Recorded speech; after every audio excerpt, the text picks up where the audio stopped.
bring me. I said no. Okay. Hey, fellow film fans and true believers, England team here. Pistachio, the world pistachio. We have a little game today. We're going to be playing top 10 favorite movies of all time. Not necessarily best. Or I think all of us would have The Godfather on there, and it would be the same movies over and over again. That being said, it is our thumbnail. You won't be seeing that movie on mine. Not that it's bad. I love it. But we're talking favorite films. We're talking the ones that make it into your DVD player or your streaming, whatever. If you go, hey, you know what? I haven't seen that in a while. And you can always watch it no matter what. There you go. What's up, RDV? You said favorites, but the thumbnail says best. But the title says favorites. Because favorites would take the entire screen and best is only 4 letters. That's exactly why. And there's a lot of crossover between favorites and best. It really is. I've got some excellent films that excellently made films, but well-made movies. Top 10 favorite movies. There you go. Well, if we were talking about just favorites, then and we're talking about movies that you've seen many, many times, The Cat from Outer Space and Annie would be on my list because as a kid, I used to watch them so much. But I did include a holiday movie because let's not lie to each other. The movies you see the most aren't The Godfather. It's not Braveheart. Every freaking year you watch It's a Wonderful Life. You watch Christmas Vacation. The one that you've probably seen the most in your life is a holiday movie. Thank you for reminding me to put It's a Wonderful Life on my playlist. I don't watch Christmas movies. I used to when I was Die Hard. No, but yeah, I do. I do, by the way. Yeah. And I did include one holiday movie that I've watched every year ever since it hit VHS. Is it Zach's favorite, White Christmas? I think 11 through 20 would be littered with holiday movies for me. Yeah. But I don't have any in my top 10. I've got one, and I'm well said. Now we were talking about this, and this is once again, this is favorite.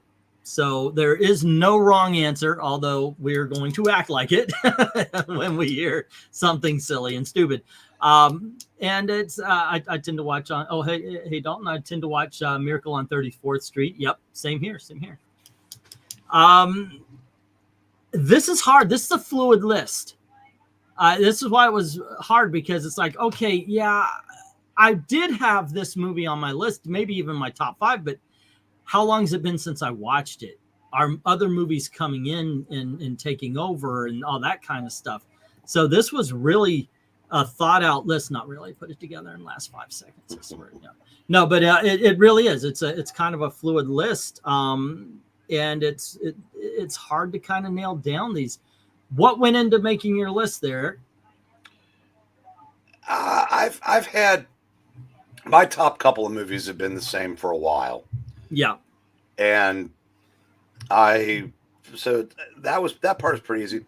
I had a pretty good idea what 6 through 10 was. And I told these guys while you were getting your water. I watched a couple of them just to reaffirm why I thought so highly of them. It's like I told Pixel, I said, I don't have Commando or Kolchak the Night Stalker on there, even though I've probably seen those more than any movie. Yeah. But they would be, again, 11 through 20. I tried to make my top 10 are a combination of my favorites and the best. So there are no Assault of the Killer Bimbos in there. So it's kind of like a combination of the two. And I tried to try not to do any recency bias. Yeah, of course. It's real easy to put the last movie you watched because you liked it enough to watch. If you like it, oh yeah, that's it. But then you realize, okay, there's a lifetime of movies to choose from. So that's kind of what I did. That is, yeah, you're right about that. There is a recency bias. I was really thinking, am I going to put Infinity War up there, which I loved? Or do I just, I did. I really loved that film. I thought it was awesome. Great superhero movie. I already have a superhero movie on my list. And I was like, but does it I don't know. Maybe it's just too young, so I ended up not going along with it. Too young. I actually have Yeah. a movie on my list that's younger than that. So Oh yeah. Well, hey, my list is my list. It doesn't have to be yours. That's like I said. There's truly no. There's no superior list. Yeah. There's no right or wrong way to do this. So I guess who is going to go first? Or hello to Poker Race. What's up? Blues Brothers, George C. Scott's Christmas Carol. That's a great one, by the way. Why Jim don't we just Carrey's go around Grinch. the corner? Go around. All right. So should I start? Sure. Yeah. Okay. Actually, I was hoping one of you guys would, so I could get my pictures up. All right. Pixel, why don't you start us off? oh, I don't like that, but you know what? Okay, Venkman, that's why fine. don't you That's start fine. us off? I'm okay. I can start off. Okay. Go on ahead. Venkman will start, and we'll go clockwise from him. Yeah, red versus blue. Oh, I'm better. All right. Anyway, my number 10 for me is actually, and you brought it up, it's Die Hard. Okay. I've watched Can't argue this with that. many times. You know, I don't just watch it at Christmas. I've watched it during the summer. It's one of those movies. If I see it on TV, I cannot just stop watching. I don't care if it's at the last 15 minutes. I'm watching that too. I'm like, I'm supposed to be leaving out the door. I'm like, hold on a second. I love it. It's you don't need to see any other Die Hards after this. So you're saying that there was a time, there could have been a time when you were going to go meet future Mrs. Venkman, but Die Hard was on. It was at the beginning, and you stayed and watched the whole thing, and she just got tired of waiting, and now she's married to a CPA. There was a time when I was on my lunch break. I was supposed to go back, and I took getting the warning because I wanted to finish watching this. What about that time at band camp? Well, that's American Pie is not on my list. Okay. Well, okay. Let talk actually about the film. What made it on your list? Why? The What's whole thing? the whole thing. stood out? It's hilarious. It's about a guy basically, you know, doesn't have shoes on. That's kind of funny though. But it just the whole event scene dealing with Hans Gruber and just it's basically every video game I played where you play as the one guy and you got to take on a bunch of bad guys. And you start off, what do I got here? It's like Half-Life. You only have the wrench. Like, oh, so you have to build up your arsenal. And that's kind of what Die Hard is. He crawls the vents. He gets more guns, and then he gets the machine gun. It's just nonstop laughs and action. Like I said, and like I said, I love those kind of movies with the humor, action, and at the end he's just kind of exhausted, and he's like, like, let's celebrate Christmas, so like I said, it's a simple movie. It's not something like crazy, like complex where you have to figure out who done it, thrillers like that, puzzles. Just straight basic A to B, and laughs along the way. You even get to see both Johnsons in this, as far as Agent Johnson and Agent Johnson. One of them is Robert Davi, who's another one of my favorite actors. I love this film. I like I said, I don't think that's a wrong pick at all.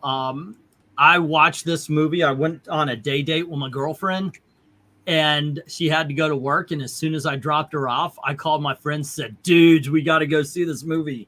Because I had fun watching. It's a great movie, but I knew this was a film that you have to see with the guys. Yep. It is absolutely a guys movie. It is. And yeah. So I ended up buying the PC game, which is the most horrendous PC game there is, but it's fun. yeah, I remember that it was a PlayStation game for a while as well. I don't know if a PlayStation, but I mean it was Nakatomi Powers, and it was basically a PC. Back when GameStop sold PC games, right? What's PC game? Did you see that thing someone posted yesterday? It was a midnight sale at a GameStop, but there was a candle store next to it, and someone said, "Yeah, do you miss the days when that new candle would come out?" Yeah, that was hilarious. That was great. Alrighty, so how about you, Pix? Where would you go? What's your number 10? All right, number 10, pretty far on the list. I actually chose one movie. It's actually a reboot, prequel reboot. I don't know. It's actually Rise of the Planet of the Apes. Okay, like you said, there's even a newer one. Yeah. I really did love that movie when it came out, and I was surprised because I'm not big into movies that are mostly animals, but there was just something when you go in and you're seeing the story go ahead and lay out, and you know how it's going to span. I love this franchise since this point. I need to go back watch older ones, but I really did love Rise of the Planet of the Apes. Well, I agree with you. This new set of Planet of the Apes movies have just been spot freaking on. It's from the all four of them, wasn't it? Or this next one's going to be the fourth. Next one's the fourth. I'm a big fan of the originals. I used to have the box set DVD thing where you got all of them, and I would watch them. It wasn't like, oh, well, Planet of the Apes, that's the best one, so I'm only going to watch that one. No, I was like, okay, no, let's get this one, let's get that one. So, I had the VHS collection, and my friend's brother copied one to DVD for me, so now I have a DVD collection. So, yeah, and it's pretty damn good. Yeah, it is. Okay, old man, have you seen the new Planet of the Apes? Is Roddy McDowell in it? I guess that tells you everything. He's there somewhere. I'm gonna go with in no. Spirit. Yes. No, you didn't. So, what is your number 10? 12 Angry Men. Oh, the original. That was Lumet, wasn't it? Yeah. Yeah, Sidney Lumet. Okay. His first movie. It all takes place over the course of one afternoon into the evening. It is only 13 people in the cast, the 12 jurors. One set. And and the guy standing outside the door. And basically, a kid is on trial for murdering his father. And it's pretty much open and shut. And so when they go into the jurors' room, they take a vote, and it's 11-1. Henry Fonda's character, and they don't have names. They're just listed as juror 1 through 12. And he's got some doubt. So the rest of the movie is him trying to convince the other people. Now, he's not even sure he's innocent. He just has doubts. And you learn about the people, you learn about the people's prejudices. Like, one guy is happy he just wants to get it over with because he's got tickets to the game. You know, other people take it real seriously. And then everybody the other 11 just kind of go through changes throughout the movie. And I think it's brilliantly done. And it's, like I said, the writing is fantastic. Everybody in it was great. And I won't spoil it because for anybody who hadn't seen it and doesn't know how it ends, it's well worth watching. It's only about an hour and 40 minutes, but it's, like I said,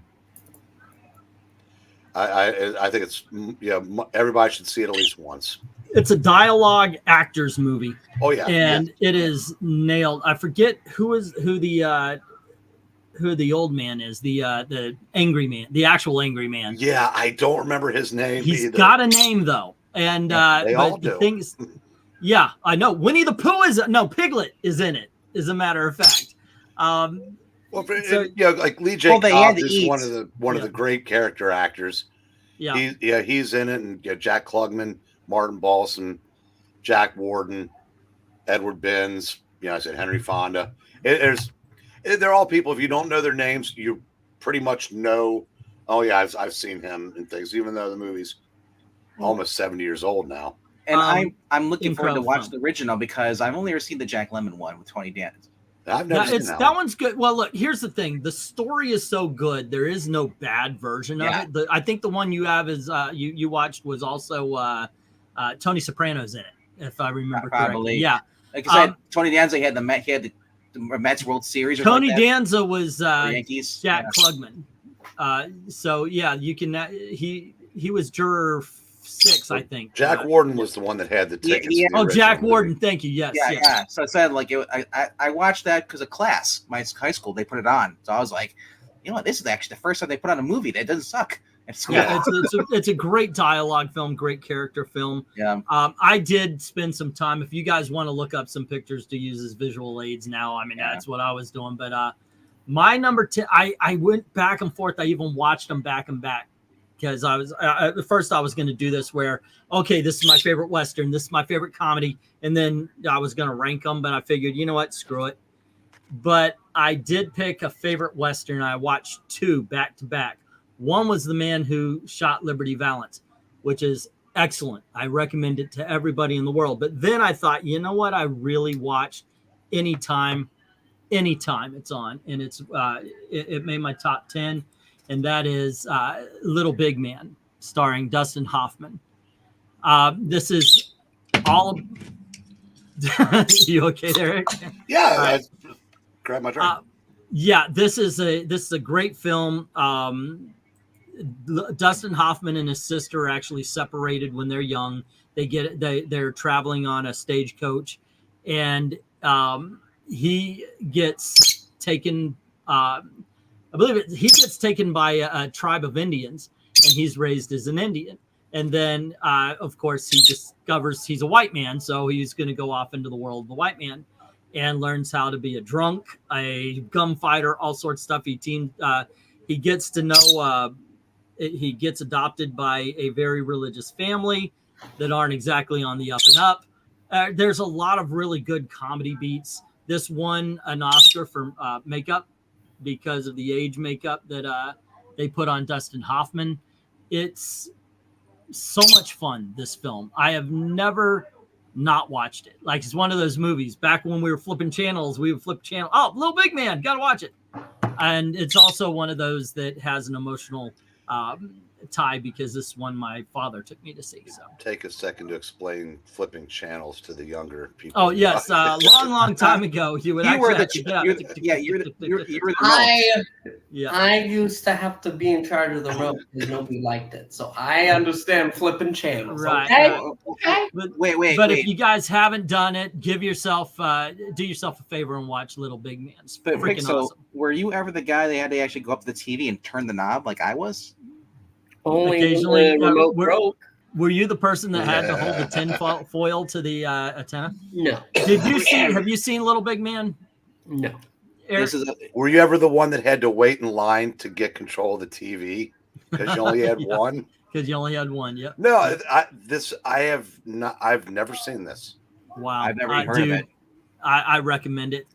I'll give you homework. Let's watch it and talk about it. In fact, I don't even think it's one of the 4,000 movies I own. Like I said, and that's what I like about this when we talk, because there's gonna be a lot. It's basically a movie recommendation. That's all that says. There's gonna be movies that we haven't seen, and so there you go. Actually, I don't think has anybody in the chat seen Little Big Man, or am I just by myself on this one? Anyway, great freaking film. Chief Dan George was part of it. If you're from the 70s and 80s, you know who that is. Faye Dunaway was in it, so. Yeah, good cast. If you have Pulse in the 70s, you know who she is. There's so many movies. The problem is that you're going to bring up a movie. I'm like, I forgot about that freaking movie. I think all of the other movies I have are films you've heard of. So yeah, well, yeah, obviously mine are. I've already done that. My honorable mentions is Phantom of the Opera now. Pixel's probably heard of all my movies. He's just has never seen them though. Right. Which is usual. All right, my number 9 is actually RoboCop. That is not a bad film to have, and you could probably own it for $1. That's how old it is now, or $5. But it's got Kurtwood. I think his name's Kurtwood Smith, the guy who played Red Foreman on from 1970 from 70 Show. Yeah, that's in the show. And like I said, it's got what's his name? He died a while back in Meteor or something like that. It was the guy, basically the bald guy, and he's I thought he was related to somebody else, but anyway. OCP, the whole thing. This is basically taking what? How do we improve this and make a satire kind of like kind of world? Kind of like we have Judge Dredd. Well, RoboCop was the same thing. We have Detroit. It's so run down with crime that they know this. So basically, the cops are pretty much on not on strike, but they're pretty much underfunded. Pretty much the points. Where OC's company called OCP, we're going to make our own cop. We're going to basically, he's going to be the future. We're going to make millions. We're going to clean up Detroit and all that stuff. It is just the best satire, sci-fi action with a little bit of comedy. Like I said, just the way Peter Weller, freaking his character, Throw the Woman Baby, he's man trapped in this suit, like a living torture. And then, like I said, when he starts having his memories, coming back. He remembers the kids. He finds out who he was. And then the OCP wants to erase him. So, like, you're almost like, do I agree with, like, who do I agree with? He can keep his memories or wipe them? What's much more humane for him? This is another show me and Rob and our friends went and seen as teenagers. It is. It was so cool. It was so cool to see on the big screen. And the shotgun. And it's brutal how his death in this. But they put them together. I love it. I always shotgun's like, what would be so good? The arm. Lose the arm.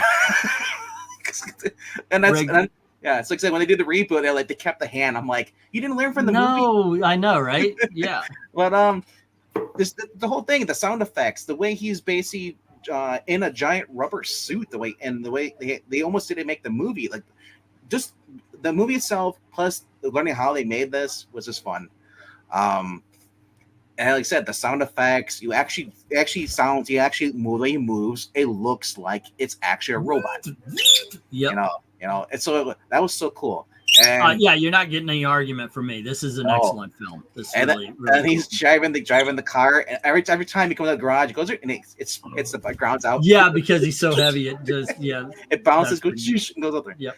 And just everything when it comes to him taking out criminals. Or just being on, he ends up being like every movie, the cop, everybody turns against him, so he's on his own, and like he's got his partner. But like I said, this is a fun movie. This was one of our movies on a Thunderdome, and it is hard not to like this. He's like, Rob's like, what do we don't like about this? I'm like, what are the yeah, what don't you like about it? I know. All right, Pixel number 9. Number 9 is On Her Majesty's Secret Service. I knew you were going to. Oh my god! My favorite James Bond film. It is what? It's my boy. It's one of the best. I think it might be my favorite too. Because it has the emotional notes that you just don't get with the other ones. And I get it. It's supposed to be this male fantasy spy. Look, there's girls everywhere. I'm saving the world. That's all that's all very good. But this one has a feeling that none of the others can capture, and it's just super in so many ways. I love it. I'm obsessed. You know why it doesn't get the respect that it deserves? Because it's real easy to shit on George Lazenby. He wasn't the best of actors, but I thought he was fine for this role. So it's not like Roger Moore was threatening the Oscars with his performances. George Lazenby is the only person to trick their way into the role of a spy. So, I mean, he's the most qualified if you think about it. Like, he was a model, and he had no business being James Bond, but he just snuck his way. He fooled them all. He's like, yeah, I've acted before. It just kills me. Oh, go ahead. I was gonna say it kills me when I say he was a model, a male model. What the hell? Male model. Well, it went through a lot of the male model. It went through a lot of the same beats and such. We got a great ski scene. Great. And the music, the score during that chase is probably my favorite Bond music of any of them.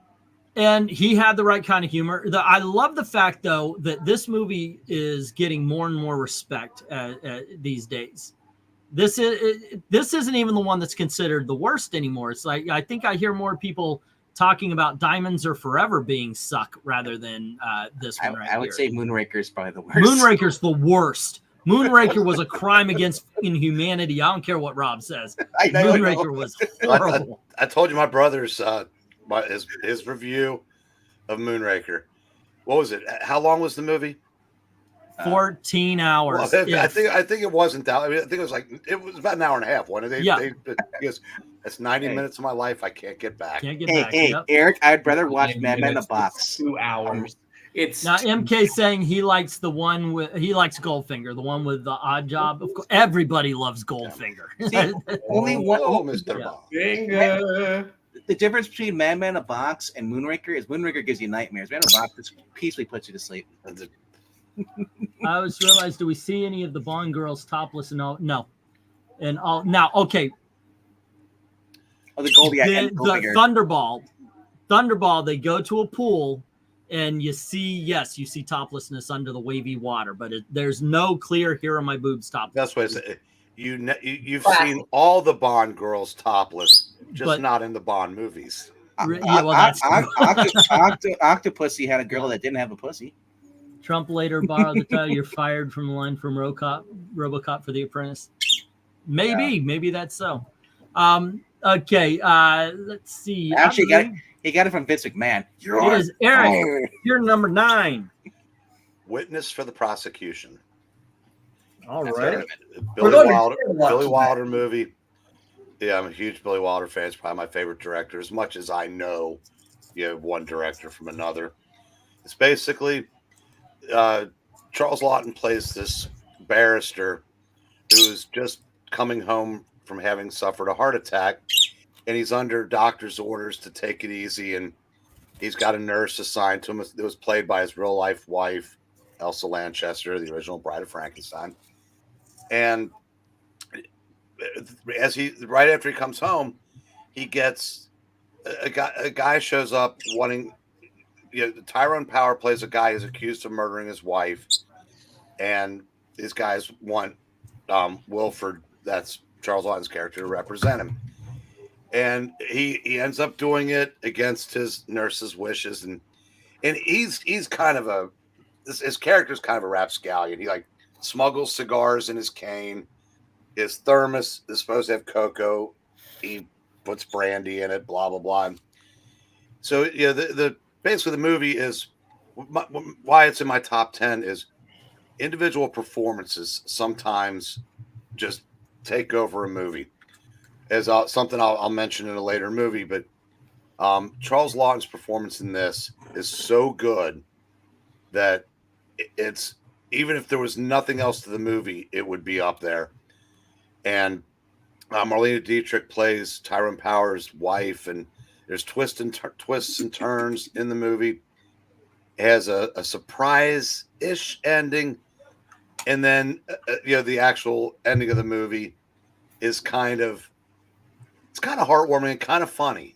So as I said, Billy Wilder was great at those kind of movies. I thought he's one of the best directors who ever lived, and just absolutely love this movie. And Charles Lawton is the most electrifying man in entertainment. Well, like I said, it's just this certain actors just own a certain role and just own the movies. That movie. This is one of those cases, and I love the poster. It's climaxed by 10. Brett. I can't read it, Brett. Well, and Charles Lawton and Elsa Lanchester were married in real life. There's a lot of speculation that it was an arranged marriage because there's a lot of rumors that he was gay, but whether he was or not isn't important. You could tell the two of them truly loved each other, even if it wasn't physical in real life. And they play off of each other so well. Tony Perkins was married to a woman he absolutely loved, and that boy is gay as the day is long. Yeah, I'd never actually seen Witness for the Prosecution. This one that take time, sometime. Yeah. Is it color or black and white? Black and white. Now, sometimes a movie is hard to get made, and sometimes it's because the director will refuse to make the movie without including everything he wanted. In this case, you're looking at a movie that would have been PG, maybe PG-13, all but for one scene. And I am so glad that man fought for that one scene, which made it an R, because they said the word 13 times or more just for this one scene. I know he refused to get rid of it. This is the holiday movie I was talking about, ladies and gentlemen. The greatest comedy of the 1990s. It's called Planes, Trains, and Automobiles. We just talked about this yesterday. Say again? We just talked about this on Sunday. It was our top. This movie is funny as all get. It's still, I've still watched it recently and found something to laugh at. Found something just to go.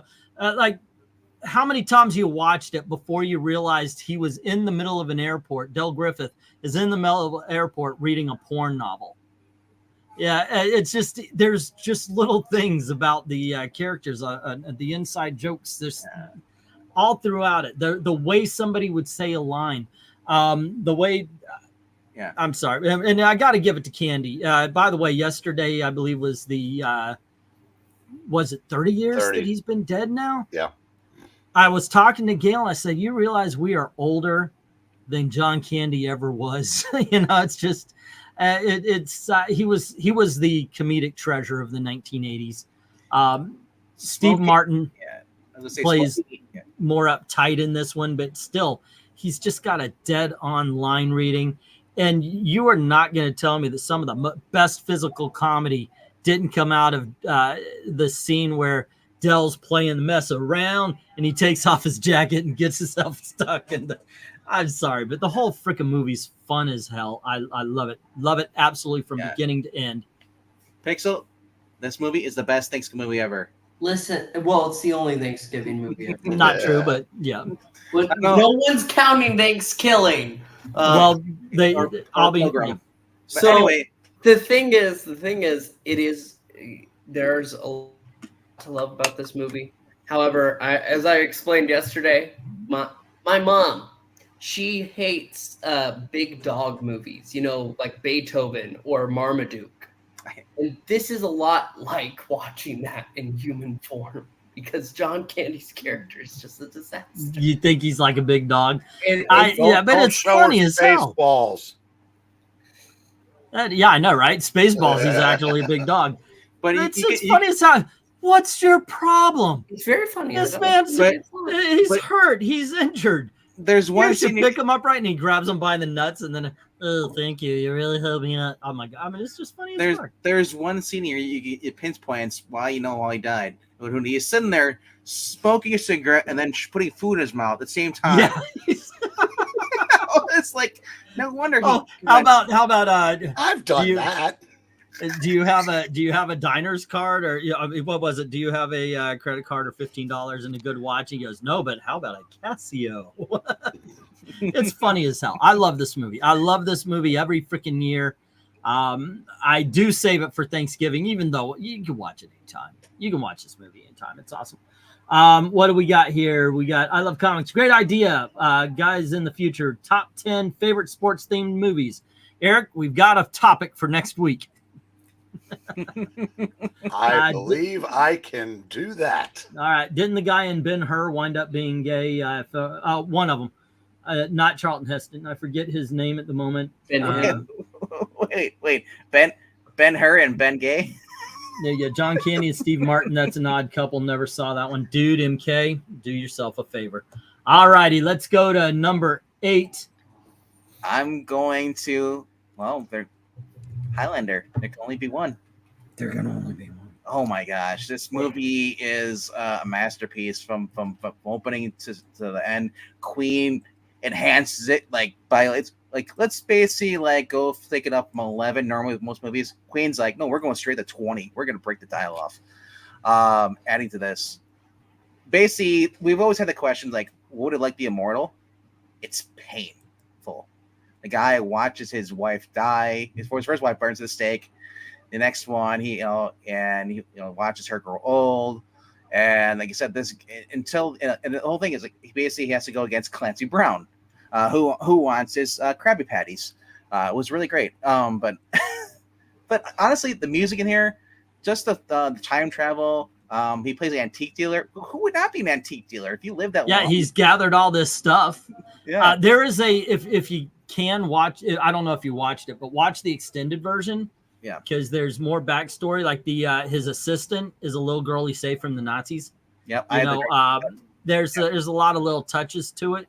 I like the humor. Like when they're at the hot dog stand, they're always telling jokes. The guy's looking at the paper. Hey, Lieutenant, what's baffled mean?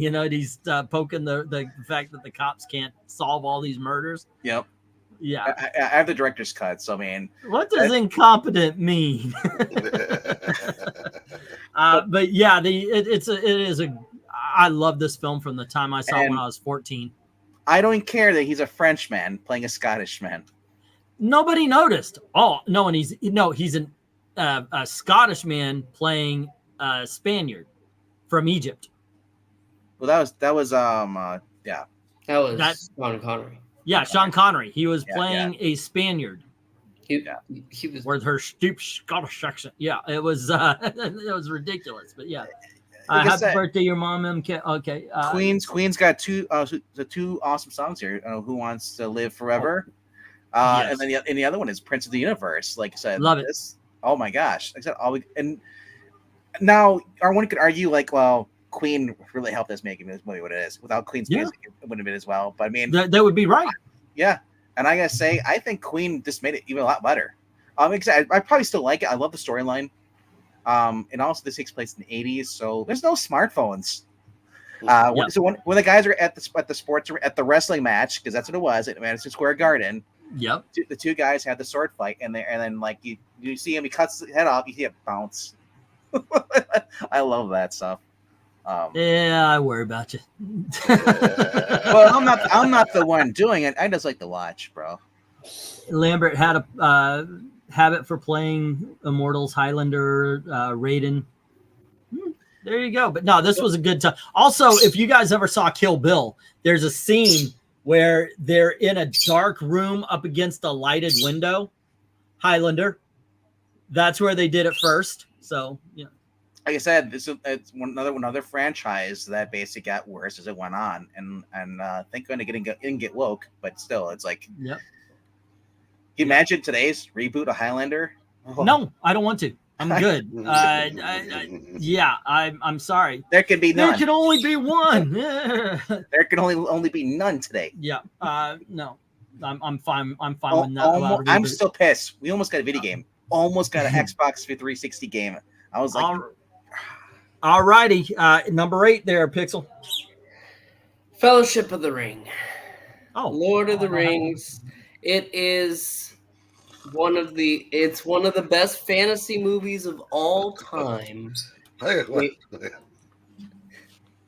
It's just, it captures such a whimsy that you can't find just everywhere. It's very specific. These movies do a great job of that, and I love them all. But you got to start the journey. And I prefer the start to the end, which actually in a couple movies is going to be the opposite. But okay, you know what? Start of this adventure. Start that walking, Venkman. Start it. I was just gonna say when we get it. You saw Clerks 2. No, not Clerks. I'm talking about that. We know. I'm just saying. Every time I see a treadmill, I think of Lord of the Rings. Okay. It's a chore. Lord of the well, Rings. Eric, you put your head down too, so I take it you don't agree. You didn't like. I've never seen anything Hobbit related in my life. Not even the Bashki movies. I'm that kind I of stuff. I saw the Hobbits go to IKEA on Saturday Night Live. That's okay. There you go. All righty, Eric.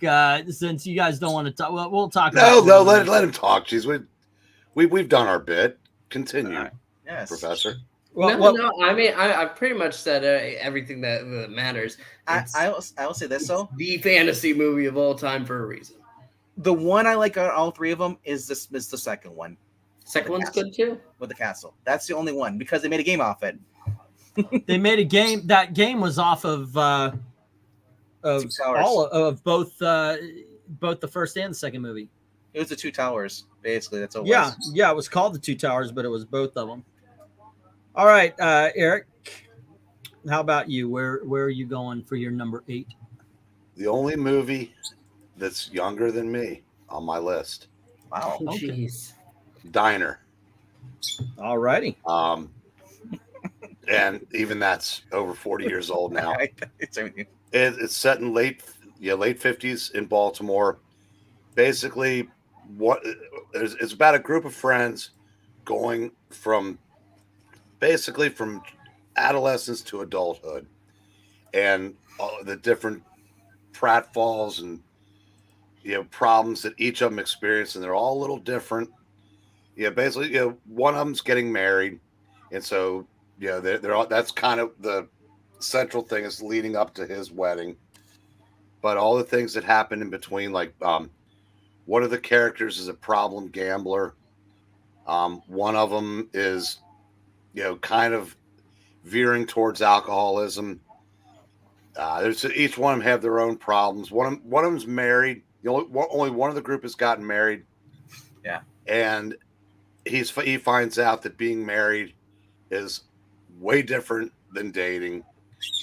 And so it's 2 hours of to me just greatness. I said it's got a lot of humor injected into it. I mean, the diner, which the movie's named after, there's a guy that goes in there one night and eats the left side of the menu, and all the guys that you see in the picture are there cheering him on, and it's like it's like a sporting event for him, and it's just really well done. Barry Levinson, yeah, who also did my favorite TV show of all time, Homicide. Actually, he just did Monsieur Spade, so he's in his 80s now, and he's still cranking them out. But yeah, I just love this movie. Favorite character for me. And there's a guy in the movie that runs around quoting lines from Sweet Smell of Success. Another fantastic movie. So favorite guy. Hey, you gonna finish that? Oh no. If you're gonna finish it, yeah, don't worry about it. Paul Reiser. He's always like, are you going there? You need a ride? Only if you want to give me. Do you want to give me a ride? It's like, yeah, it's a good character film. Good dialogue movie. As Eric said, it's basically people. You probably had a friend like some of these guys. Everybody had a friend. Yeah, that's why it's so it's so relatable, especially among guys. This is a lot of times you say a guy's movie and you're talking about Die Hard or you're talking about something like Outlaw Josie Wales. But this is a guy's movie, in fact, that these characters speak like men, or in all honesty, they speak like man children who are, because in all honesty, the boys will be boys kind of thing. Really does apply. We always talk, we do have our serious conversations, but we do love what we love, and we have those kind of conversations. And I mean, this is what Diner is. Tim Daly's character's guy. He's basically going towards like he knocked up a girl, and he wants to be a father, wants to be with her, but she's kind of like doesn't want to, and it's like it's. Yeah, he's the only actual adult. Yeah, I mean, he's already gotten there because he's moved away for his career. Yeah. He comes back for the wedding, and real quick, so the one guy the guy that's getting married, in order to get married, his wife has to pass a football quiz. Yes. And so I said, it's awesome. Not many people remember this movie, but if you get a chance to check it out, it's worth it. Check out a review on our Extreme Movie Show. All righty. Let's see. Much like the books, I prefer first and third Lord of the Rings movies. Let's see. I watched Strange Planes and Automobiles and empathized with Steve Martin's uncomfortableness that I never want to go through that movie again. Hey, man, I get it. I laugh my ass off. So one of the things I noticed is that you have talked about more than a couple of dialogue films, character films. The one that I am going to talk about next, we kind of spoke of last week, but it is damn near 100% a visual movie. One so much that when I worked at the Alfred Hitchcock, The Art of Making Movies at Universal Studios, I used to go up. We had an interactive room at the end of the attraction, and I used to go upstairs, grab binoculars, and look out across the apartment complex in Rear Window. Such a good movie. Because you really could. It was the same stories. They recreated so you could watch the Miss Torso, you could watch the Lonely Hearts, and you could watch all the stories. You could even watch the guy as he's cleaning up his weapons and everything. And that's one of the amazing things about that. This is all about visual storytelling. Movies are a visual medium. Hitchcock knew that. Hitchcock knew that to the point where by the time it came to filming the movie, he was bored because he had already made it up in his head. So he had the whole thing set up. He storyboarded it. He knew how it was going to be. So he knew how it was going to be so much. He didn't have to look in the camera. He could see it, and it was just like, go. All right, that was awesome. That kind of thing. This has good character in it. And you get it right away. And I mentioned this last time. When you open up, you're in Jimmy Stewart's apartment, and it goes through and it shows you he's a photographer. He's been in war-torn areas. he was filming or participating in a race, car race, and then you see the cars crash, and it then shows him his broken leg, and so you get his whole history, even that he's got Grace Kelly as a girlfriend. Lucky him.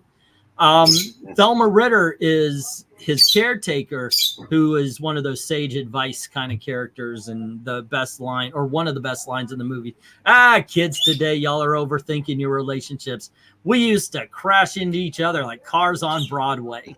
I love that kind of thing, especially these days when people are having a hard time just dating. But this movie, it's timeless. And that, I think a lot of the movies we're talking about are timeless. Even Diner, which is bathed in late 70s, early 80s, is timeless because of the dialogue. You want to say something there, Pix? I do. One of the coolest games that I've gotten recently, Rear Window. Whoa. I did not know that existed. I now need that in my life. Yeah, it's one of those Funko's games, and it's actually very fun once you actually get the hang of it. But this movie is so great. The fact that they can make this street, and it's just a sound stage. They built this, and it just feels so real. The world feels so real. You love the characters. It's taking place in one apartment, and you feel that worry from across the streets. Well, what happened there? What happened to his wife? Where'd you go? And you're left wondering all the way through. It's really spectacular. Yep. I know you were trying to do Jimmy Stewart. You did Nicolas Cage, but close enough, sir. Close enough. Well, I need more time, to prepare. Yeah, we've seen the end when he has more time to prepare. He's pretty good at it. Pretty good. All righty. One more time around the block. We've got, well, not one more time, 7 more times around the block. What's your number 7 there, Venk? Well, we're going north by northwest. Oh, more Hitchcock. And Pixel, if you want to play that in real life, just get binoculars and look around. What? Yeah, I think they have laws against that. Peeping. Pixel, they're lying to you. There are no laws. Do it out in the open. As a matter of fact, YouTube that shit and tag me. Have a giant, basically like a telescope, and just you're looking at the stars, but point it down. No, but anyway, North by Northwest. Cary Grant. That's probably my first Cary Grant movie I've seen, and this was just fun. James Mason being the spook. Case of Mistaken Identity.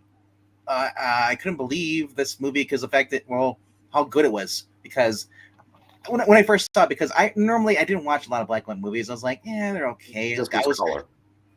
Yeah, this one's in color. I know, but I'm just getting my point. I'm saying, okay.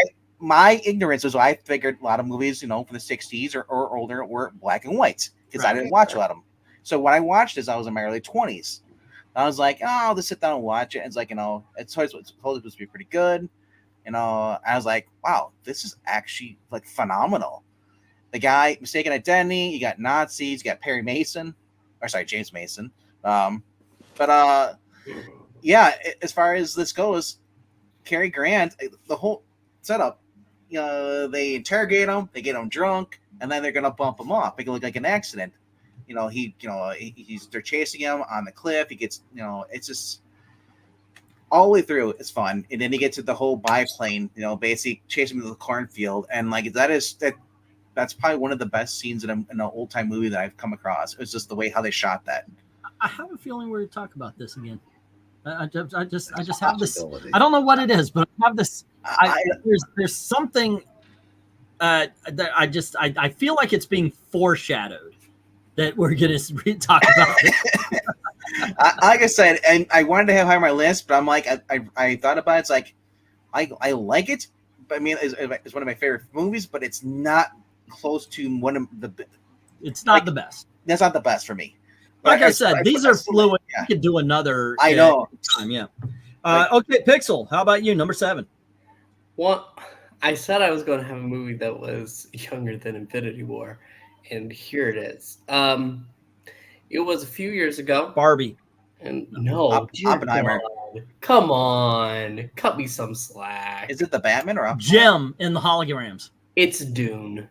Okay. Oh my god! I watched this movie specifically because we were reviewing it on the Extreme Movie Channel. That was the only reason.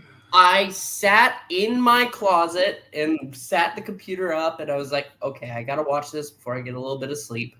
I expected to fall asleep during it, actually, but I opened it, turned it on. It was fantastic. It is one of those films that feel just epic, and it took me away. After that, I was like, I gotta get to a theater. I need to see this on the big screen.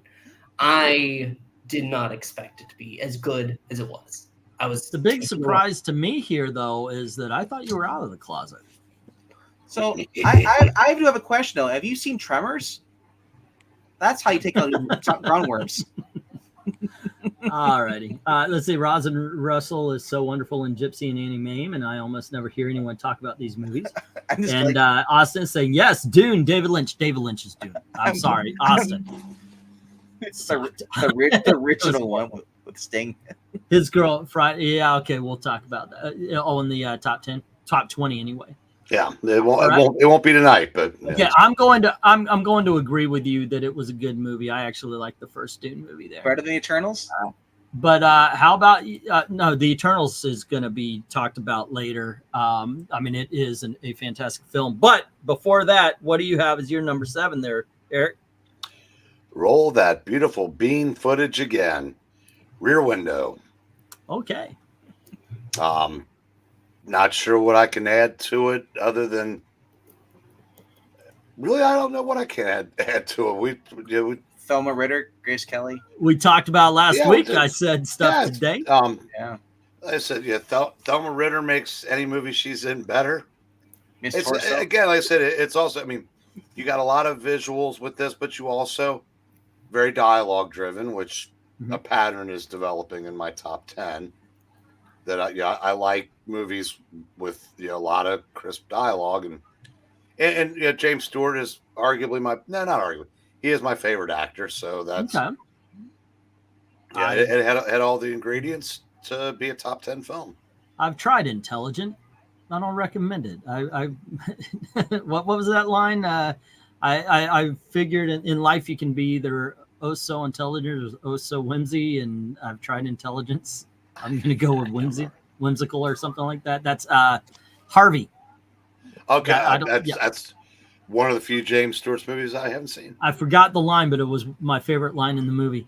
But I will say this: we really should, if you're going to bring up Rear Window again, point to, and you see his name here, Wendell Corey plays the guy across the way. He's one of the few, like everybody else, like the torso, she's dancing and all that.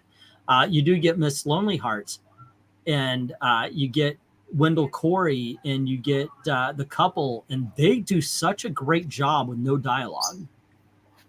He sells it, and the point where she manages to get out of the apartment, and he finds a trace of her, and he looks up, and you're like, oh shit! They do such a great job with no dialogue in that favorite movie. scene of this movie. And you don't need any words at all. You just see a lit cigarette in the dark. Yeah. Oh my gosh! But it just give you chills. Let's see. I once watched paint dry. That was more riveting than the new Star Wars movies. And Marijn saying, I have to pair Blazing Saddles and Young Frankenstein together. What the hell? See, that's why I talk about this is so fluid. See, Blazing Saddles. It's got to be. If you make the problem is we've been alive for a long time there, me and you, Eric. You watch so many movies after a while, we're just there's a lot of movies to watch, and sometimes even the great ones have to be in 100 and not the top 10. Hey, Jay, it's past your bedtime. You're not making sense. You're not making. I noticed that Pixel looks like a teenage emo RDV. I don't see that. I'm sorry. That's me before I hit puberty. My voice was real high, and there you go. Okay. I didn't have this manly beard. Is it my turn again? But she had a great head of lettuce. Well, yeah. Let's see. I had 2 of them. Now they don't. You knew it had to happen. I made a guilty. I have a comic book. I have a comic book channel. So even when we're talking about movies, at some point in time, a superhero is going to come up. and I've got to include The Dark Knight. Ooh, I wonder if that was on your list. Yeah, I have to. I was actually thinking, well, you know, if you do put us, is there any superhero film that belongs in the top 10? And as much as I love Infinity War, the truth is The Dark Knight has stood the freaking test of time. We're almost 20 years in. And from the moment I saw it, I was like, holy shiitake much. This is how superheroes should be made. You know, you don't start with the superhero, you start with the movie.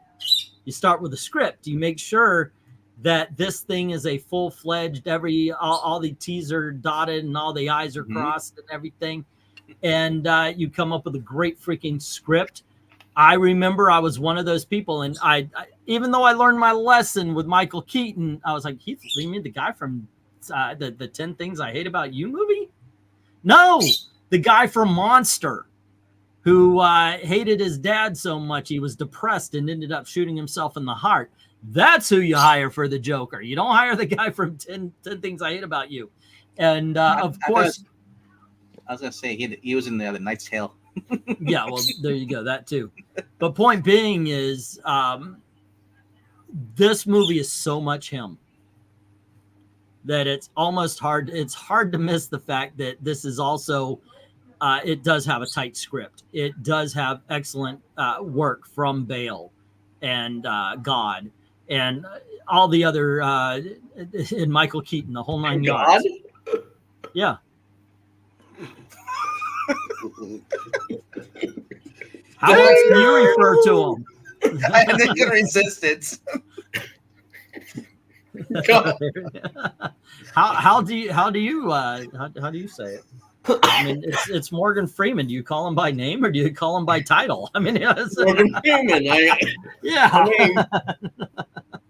But seriously, you guys have seen it. We've all seen it. You know why it's excellent. Oh, by the way, I also love the fact that they truly did flip a freaking semi-truck. Well, this is before CGI took completely over. This is perfect. You had Joker, you had the mobsters, and then you had Harvey Dent become Two-Face. Yeah. I wish they would have went more with Two-Face. I think that actually was the weakest part because they didn't go with him. They just showed him they didn't. Harvey didn't deserve his own movie is basically what I'm saying. Yeah. So did Scarecrow, by the way. The third movie should not have been Bane and all that crap. It should have been having Two-Face and then coming in like with some other villains. But then they couldn't have the ending where Batman has to go ahead and make himself the bad guy. The animated series Big Bad Harv. Oh, great. Those episodes, those were freaking awesome. They could have done that live stream. But you know what? What we got was awesome. So and it's Bull from Night here Pixel looks like Harry Potter from the first movie. Yep. Great brother. England Teen. What was the movie about the guys in the guy's body that all get to work? John Malkovich.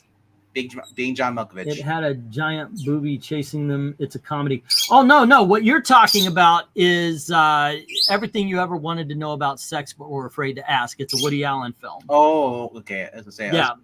Gene Wilder falls in love with a sheep. Burt Reynolds plays Sperm. Yeah, which is the part you're talking about. Yeah. Okay, because it's either Who's Looking at You or Who's Looking at You. What was the one with the John Travolta movie with the sperm? Look Who's Talking. Look Who's Talking. Yes. No, but he's talking about Everything You Ever Wanted to Know About Sex But Were Afraid to Ask. All right, we are on to number 6. All right. Let me pull my I said what I said. I was just gonna go ahead and say I do remember one of the coolest things. My older brother, he got a DVD of this, and it came with the coin. It was a reproduction, but it was the coolest thing. I got to flip it a few times. I was like, I want this. Awesome. I never got it. What is your number 6 RDV? Well, I just want to know, is your brother still alive? You didn't kill him for the coin, did you? No, I did not. Oh, okay. All right. Don't do that. Give me a coffee table. What's your number 6? My number 6 is Raiders. Oh, if you don't know what it is, just by the word Raiders, it's not Oakland. Yeah, not football. It's not Indiana Jones and the. Oh yeah, Raiders of the Lost Ark. Phenomenal movie. Very quotable. Better than Star Wars. I prefer Indiana Jones over Han Solo any day. You're going. He's going up against Nazis. This is like 1930s. That you still got the same epic score, which that George Lucas uses, and I believe, in Star Wars, is it the same guy? Isn't it still John? The guy. John Williams. Yep. Right. Yeah, John Williams. He also did Superman as well. Did you say died? No. No. Okay. Last year, actually, he was up for an Oscar. So Yeah. I was about to say, don't give me a heart attack. No. Like I said, a very Alfred Molina's in here. Doc Ock dies instantly. Who would have thought? Yeah, who would have thought a guy gets crushed in this would come back to be one of the best superhero villains? That's cool. Like I said, I love these older movies like this. Like this, it takes place during World War II. You have the Nazi occupying stuff. He's trying to find the Ark of the Covenant, just going through each step, and then what's cool about this is Lucas, like I said, as you go through this, there's R2D2 and C-3PO on the hieroglyphics. Yeah, it's like little Easter eggs in this. But this is what I mean. We had Alan Quartermain before this. I was like, yeah, it's okay. But Indiana Jones is comedy, action. He's fighting with the girl, fighting with Marion throughout the whole entire movie. Ark of the Covenant, which is a real thing. For those, unless you're agnostic, you don't believe in all that stuff, but I love it. It's a mixture of supernatural archaeology and good versus evil. And kicking Nazi ass. This is going to be talked about later, by the way. Okay, so Pixel, how about you? What is your number 6? So you remember how I said that the beginning of a journey it's really a special thing. Okay. For my list, I decided to go the opposite for this one, though. I put Return of the Jedi. All right. I love Star Wars, A New Hope, however you want to call it. I love that. I love Empire, but the way that Return of the Jedi goes ahead and ends, it is a fantastic finish for the Star Wars franchise. Never a sequel. But no, seriously, it is a great ending. And the story of the son redeeming the father is just, it hits every time I see it. I'm surprised. I thought you were going to go with the holiday special. Oh, wait, did I not? So do you prefer Zug Zug or do you like the newer music? Zug Zug, da la da Zug Zug, do da da da. Little Ewoks playing on the stormtroopers' helmets, kind of making you realize that they probably celebrate. Okay, they probably dragged those stormtroopers from the battlefield, and they were eating them because remember that's what they were going to do with the here, and they've got their helmets. So you're thinking, are the heads still there, or are they not? Because the Ewoks are really some evil bastards. I think you're putting too much thought into that. That's what I think. I didn't know. No, I think that Han and Leia were eating stormtrooper meat at the end in that party. I forgot that they did that. As far as the eating, talking about going to eat them, I was like, if that's true, I have more respect for the Ewoks. I want cannibalistic Ewoks. I want to see that. I want critter Ewoks. Yeah, seriously. Either that or they're on the table on my dresser, hun. Yep. But yeah, Return of the Jedi. Fantastic film, a fantastic finish. Yeah. It's really great. You're going to be mad at me later. All righty, Eric. Where are we going? What's your number 6? All right. This is a movie that if you don't see it, you'll regret it. Maybe not today, maybe not tomorrow, but soon. Oh, my gosh. I forgot about that when I was thinking of my... See, this is why I told you it's a... Casablanca. The only thing... It's hard to even keep it out of a top 5. And like I said, it's so close. I mean, it's got the most survive. There are more quotes from this movie that have survived the 80 plus years now that this movie is. It's got it's just a fantastic story. It really was. It cemented Humphrey Bogart as a leading man. Anything that he didn't, that started with Maltese Falcon, which in my opinion was the first one that he really, kind of started breaking away from being the gangster to leading man. And then Casablanca cemented it. It was right before all the movies with Lauren Bacall, et cetera, et cetera. It's just, it's set in World War II. It's, it's basically, the right before the German occupation. And he plays a guy that everybody knows the story. He plays a club owner that he's kind of his own Switzerland, and it's got all the. If Orson Welles had the Mercury Theater, it might be on the bed. It was like Humphrey Bogart had the, or the table downstairs. Should have had a name for Peter Lorre, Sidney Greenstreet, Claude Rains. Maybe the car. Just fantastic, hold on, wait a second. Oh, sorry about that, Eric. Put me on a wild goose chase. You must try. No, that was horrible of me. Like I said, and yes, really, it was. This movie was so good. Paul Heinrich wasn't even dull in this, and that's saying something, because he was in a movie with just an incredible amount of. I mean, there were a lot of caricatures in this movie, but it worked. Yeah. You had something to say, Pixel? Yeah, no, I'm just echoing. We did a review for the Extreme Movie Show of Casablanca, and I think Eric actually. I even joined in on that because it really is that special of a movie.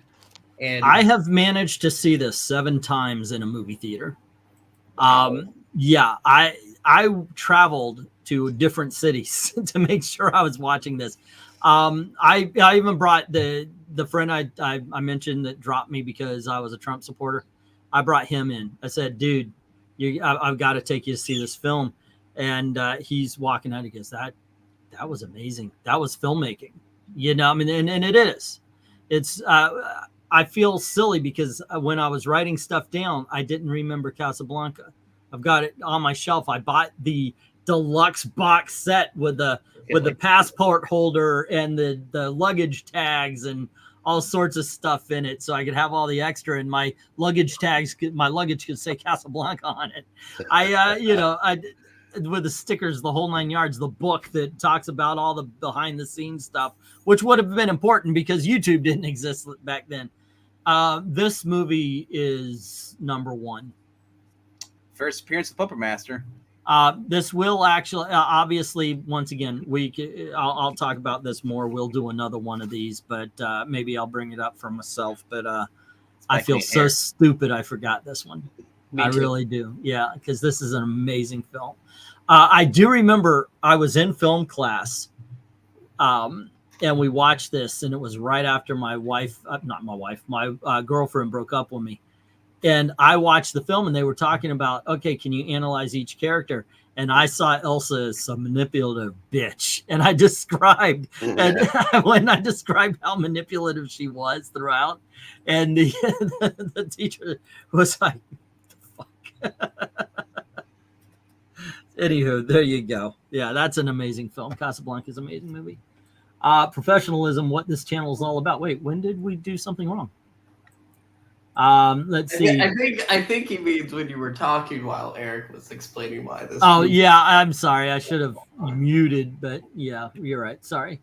Maranya said, "Two of the best aftermath movies out there are the best years of our lives.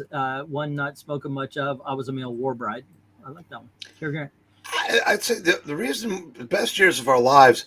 It's one of those movies. Talk about it. It's a 3-hour movie. It's great, and the story of the actual war veteran who was disfigured, that I think one supporting actor, I think it was the only thing he ever did. Tremendous movie. But it's like, it's not something you go back and revisit, because sometimes you realize I could watch 2 movies in the time it would take to watch that again. What are you talking about? Birth of a Nation's 3 hours long. Zach watches it all the time. Yeah, but Zach doesn't have that much else going on. There's only so many things he can allow himself to watch. What do you mean, Eric Breen? He must have a lot going on. Otherwise, why wouldn't he ever appear on our readings? Yeah. Okay, so Austin gave his 10 through 6, and it's Star Wars. The Avengers is number 9. 8 is Fellowship. You guys are going to hate me. Number 7 is The Little Mermaid, and 6 is Raiders of the Lost Ark. All righty. See, I did cheat a little bit. It's my channel. I'm going to take advantage of that.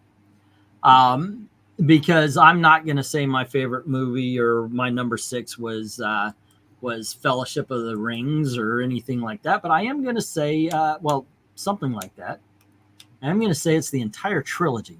I put them together. I can't separate the Lord of the Rings. It's one whole freaking movie in 3. You're the guy that puts parts. Greatest hits albums on their best of the year. I do. No, I do not do that. But here's the thing. The Lord of the Rings tells one continuous story. Therefore, I've never decided, you know what I want to watch? 2 Towers. No, if I'm going to watch the Lord of the Rings, I start at Fellowship. I never decide that either. I watch start at Fellowship and I don't end until I'm done and I've watched Return of the Kings. Maybe it'll take over 3 or 4 days, but I do that. Lord of the Rings was an accomplishment. It was an excellent story that they filmed all at once. It is an epic tale.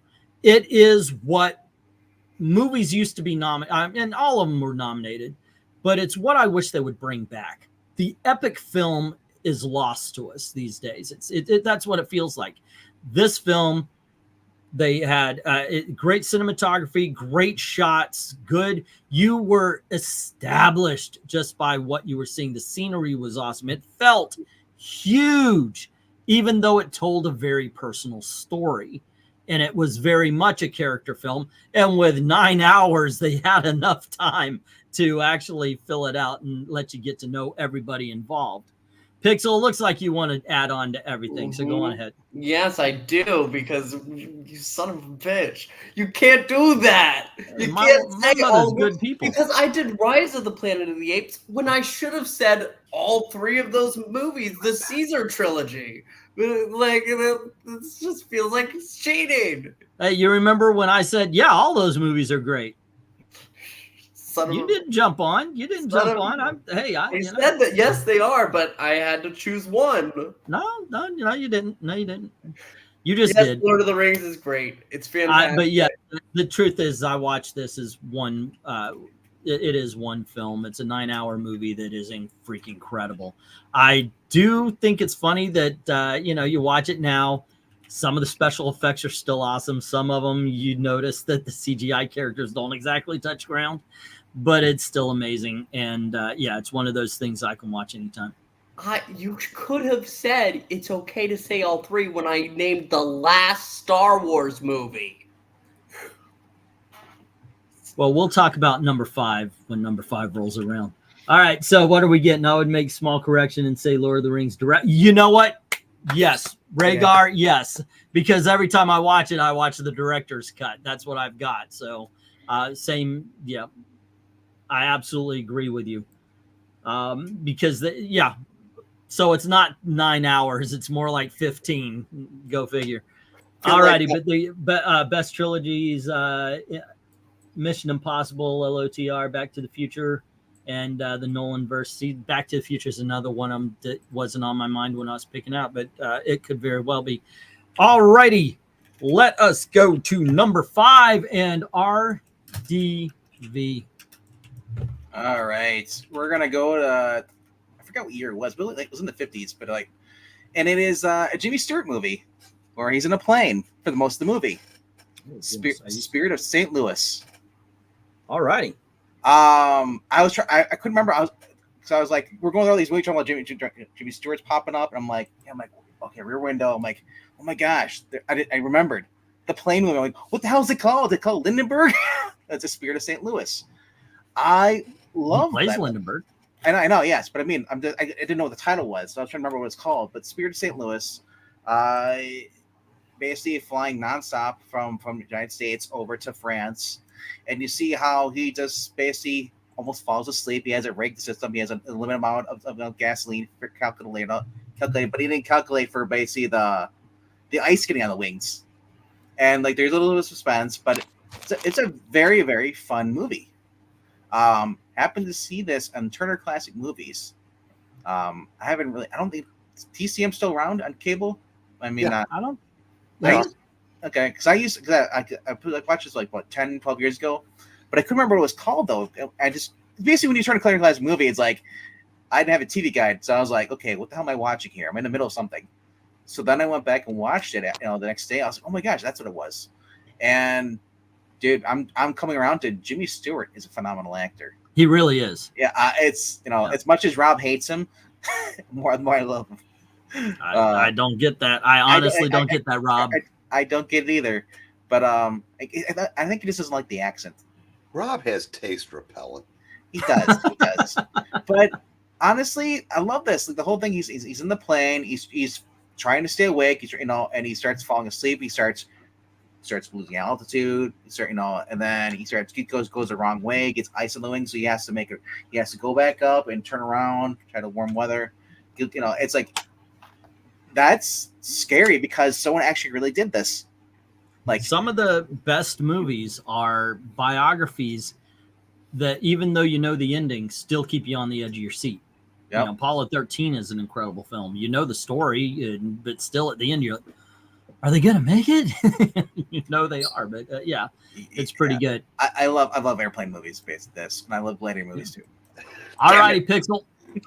Number 5. I do it. Let's keep Jimmy Stewart rolling. It's time for It's a Wonderful Life. This Alrighty. is one. It might actually be my favorite Christmas movie, and it's a movie I actually don't really associate with Christmas. It's not a Christmas movie. It's really not, but it's just associated with it because of the ending. Yeah, but it's always the perfect time for it. It is a movie that when I first saw it, when I was younger, I did not like it. I didn't like it at all. I found it long. It's boring. Why would I bother? Saw it again the next year. I couldn't escape this movie for the next following years, and then it clicked like magic. I understood it. Feeling the troubles, going through all of this as this man wants something specific out of his life, and life is going to throw him curveballs. But he finds joy in what he has, and it's magical. It really is. No man is a failure who has friends is a message that I carry with me all through the year. I tweet it out every year because it's that powerful. I do like the Kiki Puppet Show rendition is where Froggy got his legs back for helping out Puppeteen. Well, the reason and Austin's right. The last half of the movie does take place at Christmas, but it's a year-long thing. It just the last half takes place at Christmas. So yeah, okay, Lifelong thing. Yeah, right. This movie holds a place in my heart and will forever and never, amen, because I had not seen it, and I had rented it on December 17th. A long time ago, for you younger people, we went into video stores and we rented movies. I had never seen this. I was 24 years old. Never saw it. I claimed I was a movie buff. Never saw it. So I rented it on December 17th. Now, you may ask yourself, how do you remember that this movie is a movie you watched on December 17th, 30 years ago? Because B12. it was the night that Ashley was born.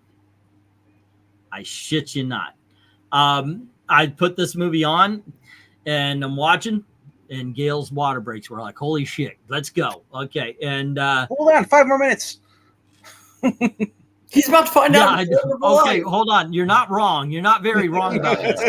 Because we go and they say, oh, you're not dilated. Go on home. Don't worry about it. And Gail is miserable. But here's the thing. Gail was miserable, asked for my help, but didn't want my help. She was very much like, oh, it's okay. Oh, stop touching me. Okay, I'll go back. And I turned on the movie. Why are you watching a movie? Okay, let me go help. Okay, so it was always back and forth. And so she goes, no, I got to go. Okay, so we went to the hospital. Oh, no, you're not all the way dilated. Go on home. Just relax. And it was just like that. So fine. I'm trying to watch It's a Wonderful Life. Gail doesn't want my help, but she doesn't want me to watch it. She wants me in there ready to go whenever she says. And I'm like, I don't know what to do. So this movie I will always remember it and always love it, just based on what it meant. And, the baby was born. She was obviously beautiful, beautiful girl. And Gail and Ashley stayed in the hospital because that's what happened back then. And I went home and watched It's a Wonderful Life. So there you go. Well, they were sleeping. It wasn't like they needed me there. Anything to say? Good evening, everyone, says Dominic Powell. Here's my first 6. Number 10, The Godfather. Number 9, On Her Majesty's Secret Service. That one's getting some love tonight. Number 8, The Heavenly Kid. Not bad. 7, A Goofy Movie. Way to represent millennials there, Dominic. And Casablanca, which, yeah, absolutely awesome. Maranya saying for Jimmy Stewart, Mr. Smith Goes to Washington. Freaking incredible movie. Shop Around the Corner. Love it. The Greatest Show on Earth. Spirit of St. Louis and The Shootist. I would have taken away Greatest Show and put in Liberty Valance myself, but awesome. HP are one for kids, young adults. Lord of the Rings is a masterpiece. No shade at Harry Potter, but Lord of the Rings is like Friday the 13th to Halloween. All right, if you feel that way. I don't know what he means. Harry Potter. Number 5 is Back to the Future, says. I can't argue that. The trilogy, by the way.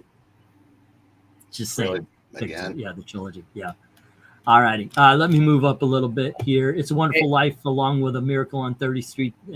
Dominic, I'll watch them all myself every Christmas. But let's move forward here and find out what Eric has for his number 5. Cat on a Hot Tin Roof. All righty. I'm a huge fan of Tennessee Williams film adaptations. He also, other movies of his were Streetcar Named Desire, Baby Doll, Sweet Bird of Youth. But my favorite is Cat on a Hot Tin Roof. It's, again, I referenced Charles Lawton's performance in Witness for the Prosecution. I feel the same way about Burl Ives as Big Daddy in this movie. He's the patriarch of he's a rich Southern plantation owner. It takes place in the present day at the time the movie was made, which was the late 50s. And he rules his family with an iron fist. Everybody kowtows to him, with the exception of his oldest son, Brick, played by Paul Newman, and his wife, played by Elizabeth Taylor, whose character in the movie is named Maggie the Cat, which is where Mike Grell got the inspiration for his, at least the name. And he is coming back from a health checkup, and they've basically deluded him into thinking he's okay. He's actually dying. We find that out before he does. And it's one of those character studies. Jack Carson, who was better known for musicals and comedies, proved he could act in dramatic roles as well. He's the son that did everything right, did everything his dad asked him to do. Went to law school, married, had kids, and his dad basically has no use for him because Brick is his favorite and he makes no bones about it. But Brick has been a continuous disappointment, but he gets every chance in the world to make good with his dad. And we find out that, eventually as the movie wears on, Big Daddy finds out he's dying. And it basically is, it's kind of, Paul Newman's character kind of has a redemption arc as the movie goes forward. And it differs from the play itself because there are things that you couldn't do at the time. But honestly, I think that makes the movie better because in the play, Brick is gay. And he's in love with his friend who died under sort of mysterious circumstances. And I think, doing it this way makes the movie better. And it's just a great, great movie.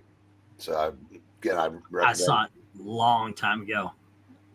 I don't not remember much about it, tell you the truth. It's on my list, along with that Sidney Poitier movie. Well, I watched it again because I said it's worth it for nothing else. Elizabeth Taylor was, in the late 50s. She was a goddess. It's kind of like Raquel Welch in the late 60s, or Natalie Wood throughout the 60s. And Burl Ives' performance is just, I don't know if he won Best Supporting Actor for that, but he should have. Burl Ives, by the way, is I find myself, if I see a classic film, it's got Burl Ives. Okay, let's check that out. Go figure. All righty. Let's see. Where do I go? We are on number 5. I'm going to piss off Pixel again. Yes, you are. Is it I really- Inhumans? That's right. Huh? Son of a bitch. Oh, that's right. That's right. There is no Inhumans movie. That's right. Let's talk about the Star Wars trilogy. I'm sorry, I didn't know this was a top 14. Go figure. Yeah, I cheated a little bit. But in all honesty, A lot of yeah, it. A lot. in all honesty, I am more apt to watch Star Wars than Fellowship. Like, I can watch Star Wars by itself. And by the way, this is the original movie poster, okay, youngsters? I want you to read the title of the movie. Absorb it, So okay? part Notice one, what part it two, doesn't say on there. This is Star Wars, okay? There's none of that New Hope shit. nothing but Star Wars. Nothing but Star Wars. I think it's funny because a lot of people think, oh, the sequels ruined the Star Wars. No, it didn't. No, it freaking didn't. Star Wars, if anything ruined the Star Wars trilogy, it was George Lucas. But still, no, he didn't, because you can get the originals. Holy crap. But no, look, I was the right age for this. When this came out, I was 8 years old. When when the sequels came out, my kids were 8. So I realized, holy shit, these aren't for me. Much like the Star Wars movies. Those movies were for the 8-year-old. But the thing about the original Star Wars movies is that even the adults had not seen anything like this. This is a truly groundbreaking film. It's so old now, of course. It's almost 50 years old. And it's to the point where it's almost like it's like me with Citizen Kane. You almost don't understand how groundbreaking this movie was. But I've loved it. I've watched it more probably than any other film ever, except for maybe the Christmas movies. I don't know what can I say that hasn't been said about Star Wars. Eric, did you go see it when it was first out in the theaters? I know the one that came out in 1980. I guess that would have been the second one. Empire, yeah. Yeah, I saw Empire in the theaters. Yeah, I would have had to, because there was no other way to watch them in those days. So Yeah, back in the day. I remember when we first went to see Star Wars, we got there 10 o'clock. We were going to go see the 11 o'clock movie, but the line wrapped around the building 3 times. So it was one of those things where we thought we were going to spend an afternoon as a family, but either my mom or dad was in line for a little bit, and they took turns taking us other places. And when we got up to when we finally got our tickets, it was like, okay, this is for the 10 o'clock show tonight. It was that fucking wild. And I'm talking about this more in the movie because everybody's seen Star Wars. I do like the original with all the lower. I don't mind the new one with the special effects and all that. What the is McClunky though? I don't get that. But it's so much better with the original special effects and everything. But there you go. You guys watch Star Wars, but it's not just. I talked about this movie because apparently the everybody's mad I've been putting the trilogies in. But the thing is come Empire and Return, it really does tell one whole movie. And none of them are bad. I did not understand why people hated the Ewoks and all that kind of stuff. I loved them all. Of course, I was 13, but it's an incredible trilogy. I do not subscribe to the prequels ruin, the sequels ruin. No, this trilogy stands the test of time. All on its own. There you go. All right, that's my take on it. I'll move on so you guys don't have to look at the Star Wars trilogy. Or do you want to say something real quick, Pix? Eric, please tell me Citizen is on your list. It isn't. All right. That being said, Venkman, 11 through 20 would be on. Venkman, what is your number 4? Well, this is when James Cameron peaked for me. 1984. Titanic. You should know this. I'll be back. I know it is. Yeah, the Terminator. Yeah, that was said by Jack as he was floating down to the bottom. Yeah. Alrighty. Anyway. Terminator: Dark Fate. Terminator. I thought it was Terminator 2: Electric Boogaloo. But Yes. anyway, no, the Terminator is a phenomenal movie. Michael Biehn, just coming out fresh off the movie Aliens. Terminator, Arnold Schwarzenegger. One again, it's one. You saw him in Conan the Barbarian. Didn't speak that much. This same movie, he only spoke a few words, and that's all he needed to do. This is serious Arnold. This isn't like goofy Arnold like we know today. The special effects, his face, he has, he's repaired his face, it's grotesque. Literally goes up and basically comes back in time. If you don't, I don't know, do you really have to explain this? Who here's not seen this movie? But I mean, I love the fact, it's 1980s. How do you look up somebody's name? Well, the phone book. It's really bad news for a couple of other Sarah Connors. I know. Poor Sarah Connors. And then she happens to be noticing on the news. He's like, another Sarah Connor found dead today. She's like, oh shit. She leaves her friend and her friend's boyfriend back at her place. She meanwhile hides at a club. Just the whole thing, the Nike's placement with the Michael Biehn when he's like that. He basically, the cops, he grabs the portal naked, and basically steals the hobo's pants. Like, that guy stole my pants, says the cop. All the way through, it was fun. I love the scene. The cops, the most memorable scene for me is basically when they're in the whole lockup thing. And Sarah that's everybody's favorite scene. I'll be back, and then he comes in and just blows everybody away. He just starts shooting them one by one. And then they end up having going to killing in the steel mill or the press and everything. It is just phenomenal. Like I said, all the way from the very beginning, all the way through the end. And even this, I love the fact, people talk about Blade Runner. I talk about they show you what it's like in the future, where they're from, the machines running over the skulls and stuff. And the one girl gets vaporized. It is just awesome sci-fi. It really is. I remember actually it was a horror film to me. I was 14 at the time. HBO was big. We used to watch everything. When the truck blows up and that robot comes out, I was like, whoa. Yeah, it's a badass film. I'm actually surprised most people put Terminator 2 over. I don't know what your number 1 is. Maybe that's popping up. But you know what? You and my wife, I think, are the only 2 people I know that like Terminator over Terminator 2. Well, Terminator 2 was more goofy. It's more of an action film anyway, yeah. That dirt bike being chased by the semi-truck. I'm sorry. That is just... Even within 5 seconds, crushed. It's a movie, dude. All right, so Rhaegar saying Infinity War, Lord of the Rings, RoboCop, Alien, The Thing, They Live, Matrix, Blazing Saddles, Empire, and Return of the Jedi are his top 10. Do you know what the best part of Terminator 2 was? Was You Could Be Mine.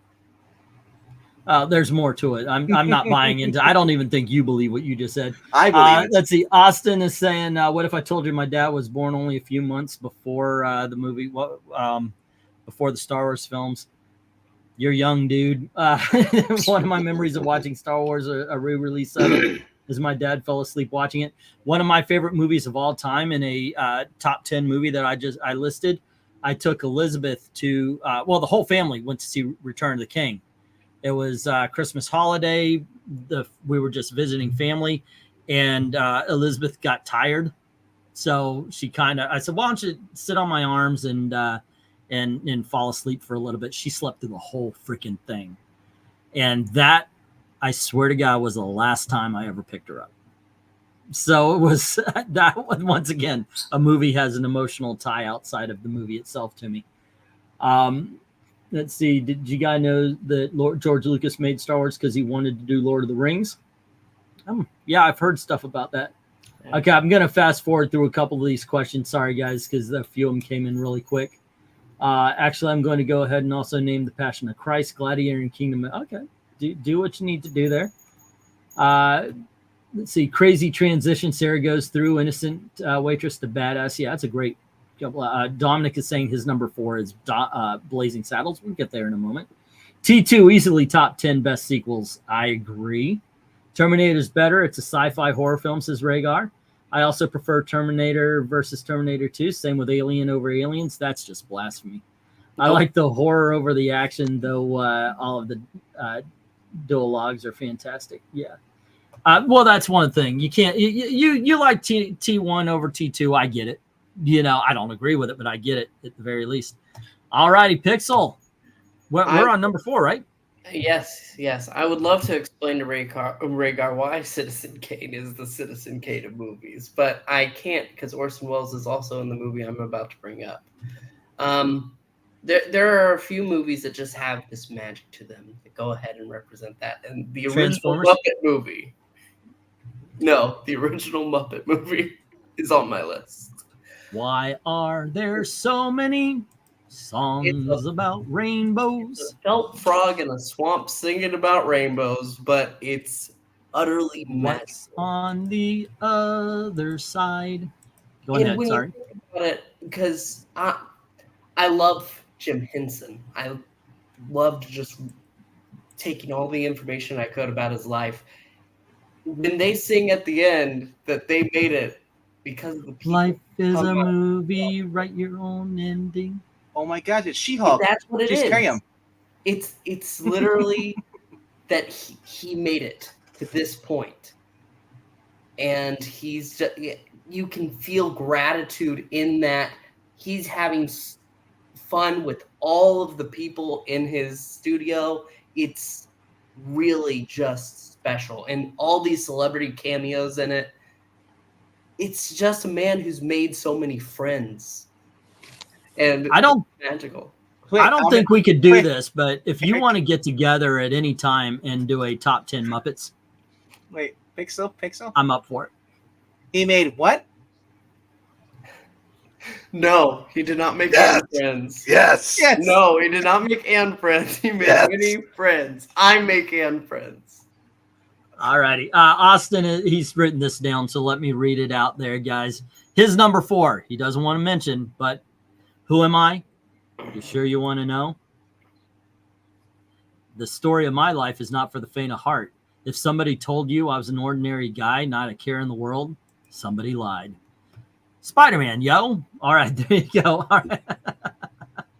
Life is a movie. I thought it was Dragonfly. Your own ending. Keep believing. Keep pretending. That is. You know, so she's carrying him, just like She-Hulk carried White Wingfoot. There you go. Thanks to the lovers, the dreamers, and Eric. What's your next? I just have one question about this. Is this with the frog legs? Yeah. This is the guy who's chasing him down for the frog legs. It all makes sense now. It is a fun freaking film. I was like 7 or 8 when this came out. Hell's yeah. This is a great freaking movie, man. I've loved this ever since. This is a movie we've watched for 40, and not just once or twice a year too. There was a time where it's like, okay, we gotta put that on. We got, My wife's probably embarrassed by my love. I don't give a hoot. Yeah. If you like frog legs, there was a time when we were going to EFAP the Muppets. I don't think that's a bad idea. If you like frog legs, he's got freaking like turkey legs. Yep. Okay, kids. Let's go to Eric. And what is your number 4, sir? The Apartment. All righty, some Jack Lemmon. Another Billy Wilder movie. Yep. By the house. That's Jack Lemmon plays a guy named Bud Baxter who is a rising executive, but he has an apartment that's centrally located for all the CADs in his office building. Basically bribe him to let him use his apartment for their affairs. And while this is going on, he's in love with an elevator operator Frank Kubelik, played by Shirley MacLaine. Unbeknownst to him, she is having an affair with the head of the company, played by Fred McMurray, who is just a great cad in this movie. I say, for years I knew him just from My Three Sons. Yeah. Then I see this, and I see Double Indemnity. Double Indemnity, man. Yeah. God, what's the Remember the Night? He could act. He was a good actor. Yeah. And the three guys that are using his apartment are My Favorite Martian, the Warden from Batman, and Larry Tate. So you recognize all the guys that are, using the apartment, and basically it takes place over the holidays into New Year's, and she is about done with Sheldrake, and is kind of falling for Jack Lemmon, but it's how they get there. It's just an interesting movie. I guess you could say it's a comedy, as much of a comedy as can be, where a guy tells a story about trying to blow his brains out. But it's full of Billy Wilder touches, and it's just, again, snappy dialogue. It's hold your attention for 2 hours. It's really good. I love this movie. This is when I watched this, when I discovered that the library rents movies, or you can loan or borrow from the library. You can borrow DVDs, and I just went on a classic, and Jack Lemmon, right? You got to go for that. So yeah, that's when I saw this movie. It's a really good movie. You're right. Some great dialogue. Let's see what we got. I love Muppet movie. Great choice, says Dominic. The Spider-Man trilogy was my childhood, though. I was only old enough to see 3 in the theaters. I had so many scratched up DVDs of them. Yeah. And Rhaegar saying, speaking of Spider-Man, I want to see Kristen Dunst's new movie, which is the one about the Civil War. The very prophetic film about this. Yeah. Okay.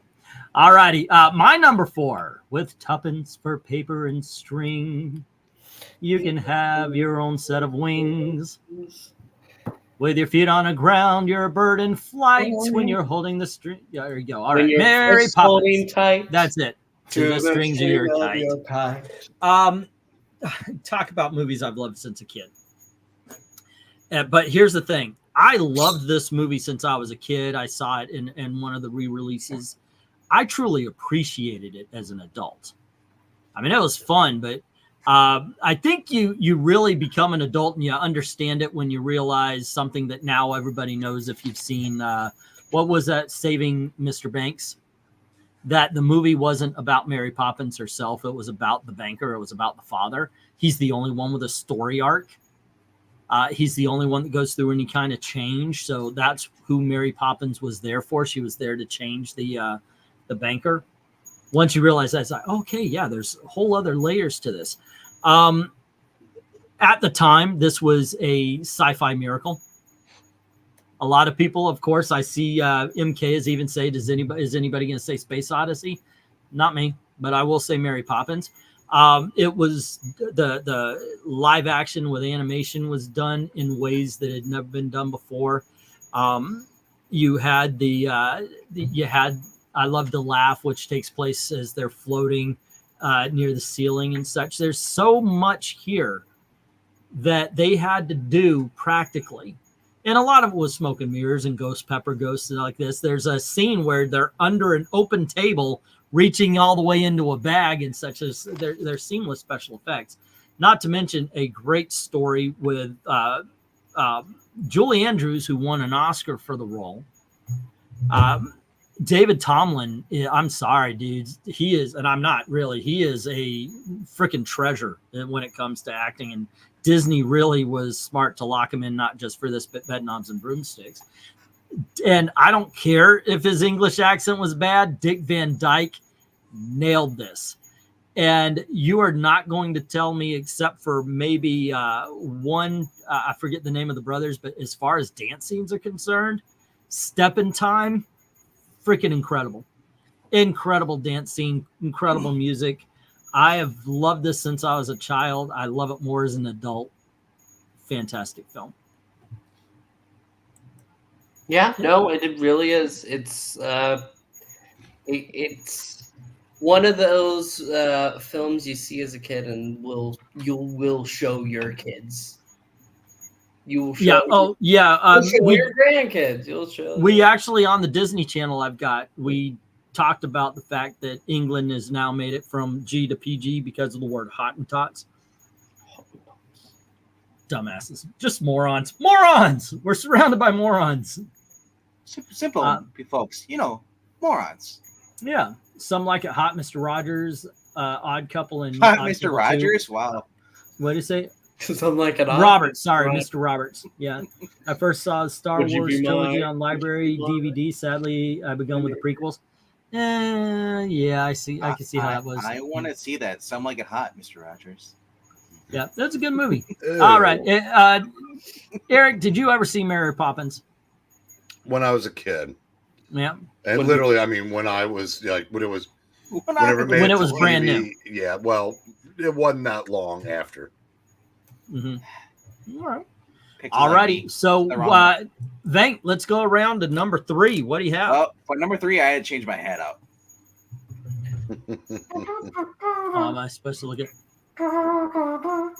Okay, so what do you have for number 3? Someone blows their nose, and you want to keep it? All righty. There's something strange Print is dead. in your neighborhood. Who are you gonna You're call? gonna call. SNL, where that when it first it started dying off, and nobody really watches bombing. But then, it started picking up, and then they decided, hey, let's get some of the alumni. Let's make a movie, and they got Ivan Reitman, Harold Ramis wrote it along with Dan Aykroyd, and it was phenomenal. Ghostbusters, it is the perfect movie, and coming out right at that time, blending with comedy, a little bit of horror, but mainly science fiction, and just fun. I'll say this though, that is better than the crappy 2016 movie, so I'll still watch that. But we're going with Ghostbusters,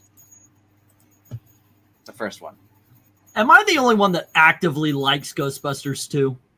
I'm not saying it's not better than the original, but it is a decent film. It only picks up for me until you get to the court scene or the reverse slime. Otherwise, it's a snooze fest for me in the very beginning, Okay. and I hate Rick Moranis. That's the downside of this whole movie is Rick Moranis' character is Tully. Nobody in the world hates Rick Moranis. No. That's a lie right there. I just said I did. I can't trust you. Okay. No, but I said He's the keymaster. yeah. All right. But anyway, like I said, the music, which I got sued for, ripping off by Huey Lewis in the news. I want a new drug. That's a good lawsuit. But overall, Bill Murray, phenomenal. Harold Ramis, rest in peace, man. Dan Aykroyd put this whole movie together because his grandfather had a whole count of supernatural stuff back in the day. And honestly, the one line, we talk movies with one-liners. Ghostbusters has a lot of them. Yeah, it's got a lot of them. It's got some good stuff. It's just the magic, everything. Egon, Harold Ramis, a lot of things you don't notice. When they come out of the Central Hotel, and he's like, okay, we're gonna need 3,000. The little humor like that is just makes it a phenomenal movie. And I said, SNL peaked at this, I think. Okay. Hey, I remember seeing this on the big screen when it first came out. And I got to see it on the big screen about 20 years ago. It was fun. We just kept going back for it, and then once it hit the Dollar Theater, we were there. It was in summertime. We were there every freaking day almost. Do you have times where you watch this where if you're in the right frame of mind, every one of Bill Murray's lines makes me laugh? Yes, every single line. Not every time. If I'm in the right frame of mind, it just, like I said, I don't know of any character in any movie that consistently made me laugh more than him. His readings are, okay, so they go into her apartment, Dana Barrett's apartment, and he's looking around. He almost opens the door all the way, and she goes, "Oh, that's the bedroom. Nothing ever happens in there." Now the line is, "What a crime." And he could have said, "What a crime," but no, he goes, "What a crime!" And it's just stretched out where he just dots it. And I thought, "Oh, that's a great reading, man." The whole like the fridge, like that's the refrigerator. He's like, "Oh, really?" He's like, "Oh, what's with all the junk food?" The suspense, everything. It's like, no, I heard a voice and it said Zool. It's like, well, no, Zool moves. Gonna put the moves on my girl tonight. And like always to the end, like where she turns into a dog at the end. I love that. The jokes don't stop even after like, oh, it's like, oh, it smells like burnt dog hair. He's like, oh, sorry. Even when the end of the world is coming. One of the greatest lines, because it has, it's one of those you might not even know it's a joke, is when Dana is possessed and she goes, "Do you want this body?" And his reply is, "Is that a trick question?" Because I was like, wait, how do you mean this? Yeah, because like possession. Yeah, I love that. Yeah, he's got some great lines in there. Oh my gosh, somebody on Etsy made a thing. It's like a Starbucks rip up, and it says, "Yes, have some coffee cup." There you go. Maranya's Dominic says number 3 for him is Nightmare on Elm Street. Great pull for a horror film. Maranya is saying Mary Poppins and Chitty Chitty Bang Bang are her favorite Dick Van Dyke. I'll throw in Robinson Crusoe. Yeah. I think it was LTD or something like that, or it was his other Disney movie.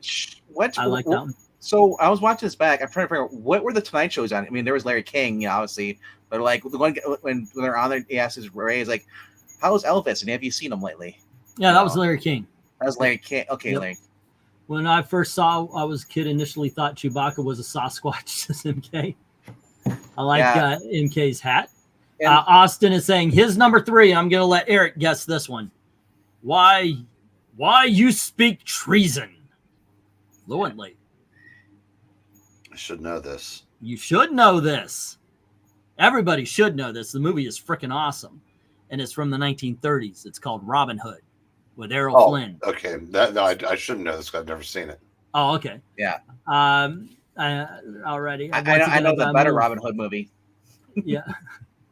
We're men in tights.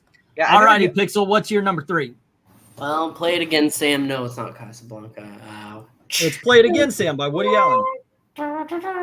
Indiana Jones and Raiders of the Lost Ark. And Nope. Yes. Take it. Nope. Eat it. No. Eat it. Say it right. And have Say it right, You or have the- 2 other films that are named that Say way. it right. Why they had to change. You're it. like that kid that goes to the record store and says, "Do you have vinyls?" Say it right. Raiders of the Lost Ark. Okay, there we go. Is All right. a fantastic film. Thank you, my Ann friend. When I was a boy, Last week. yeah. Today? It was actually just before Kingdom of the Crystal Skull. And I decided, okay, well, if we're going to go see that in theaters, well, I want to watch all the originals. And so we went to the Blockbuster, picked up the movies.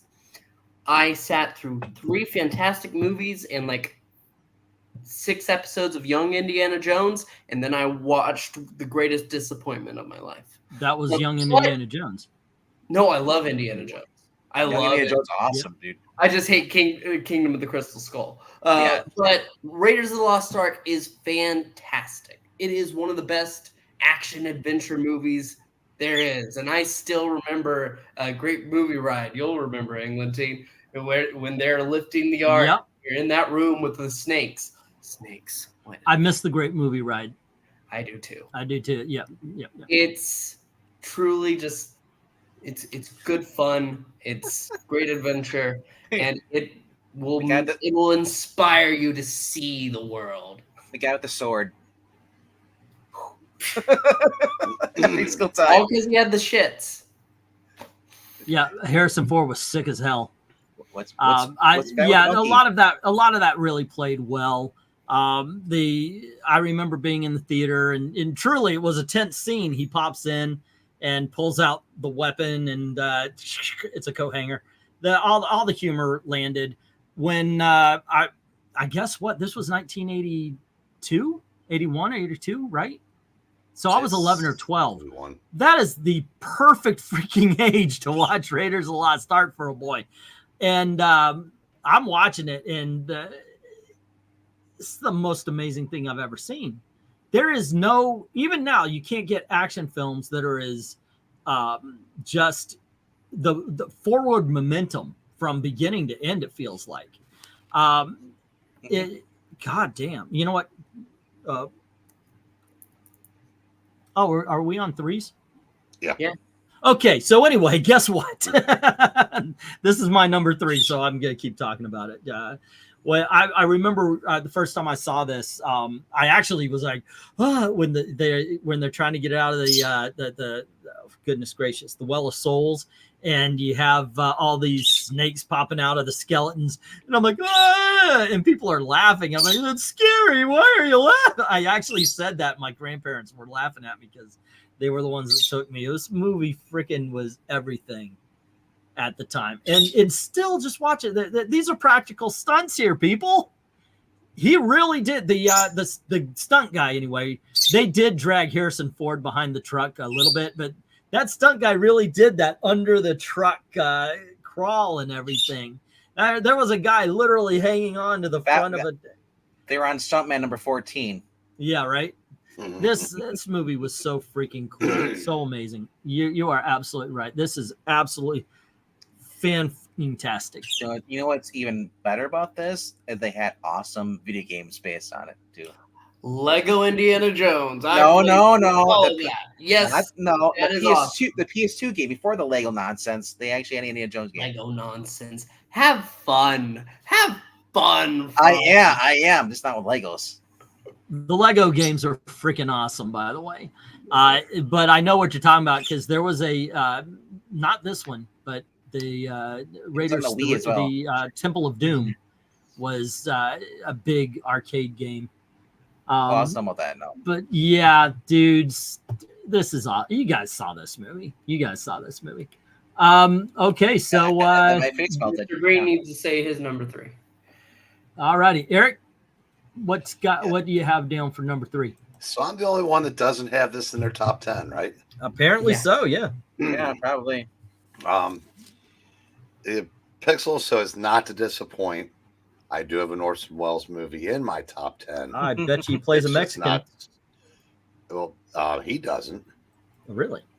But Ben-Hur Mexican does. No, Orson Welles is Hank Quinlan. Charlton Heston plays Mike Vargas. Miguel. Oh, that's right. Vargas. That's right. Yeah. Yeah. Touch of Evil starts with one of the longest establishing shots.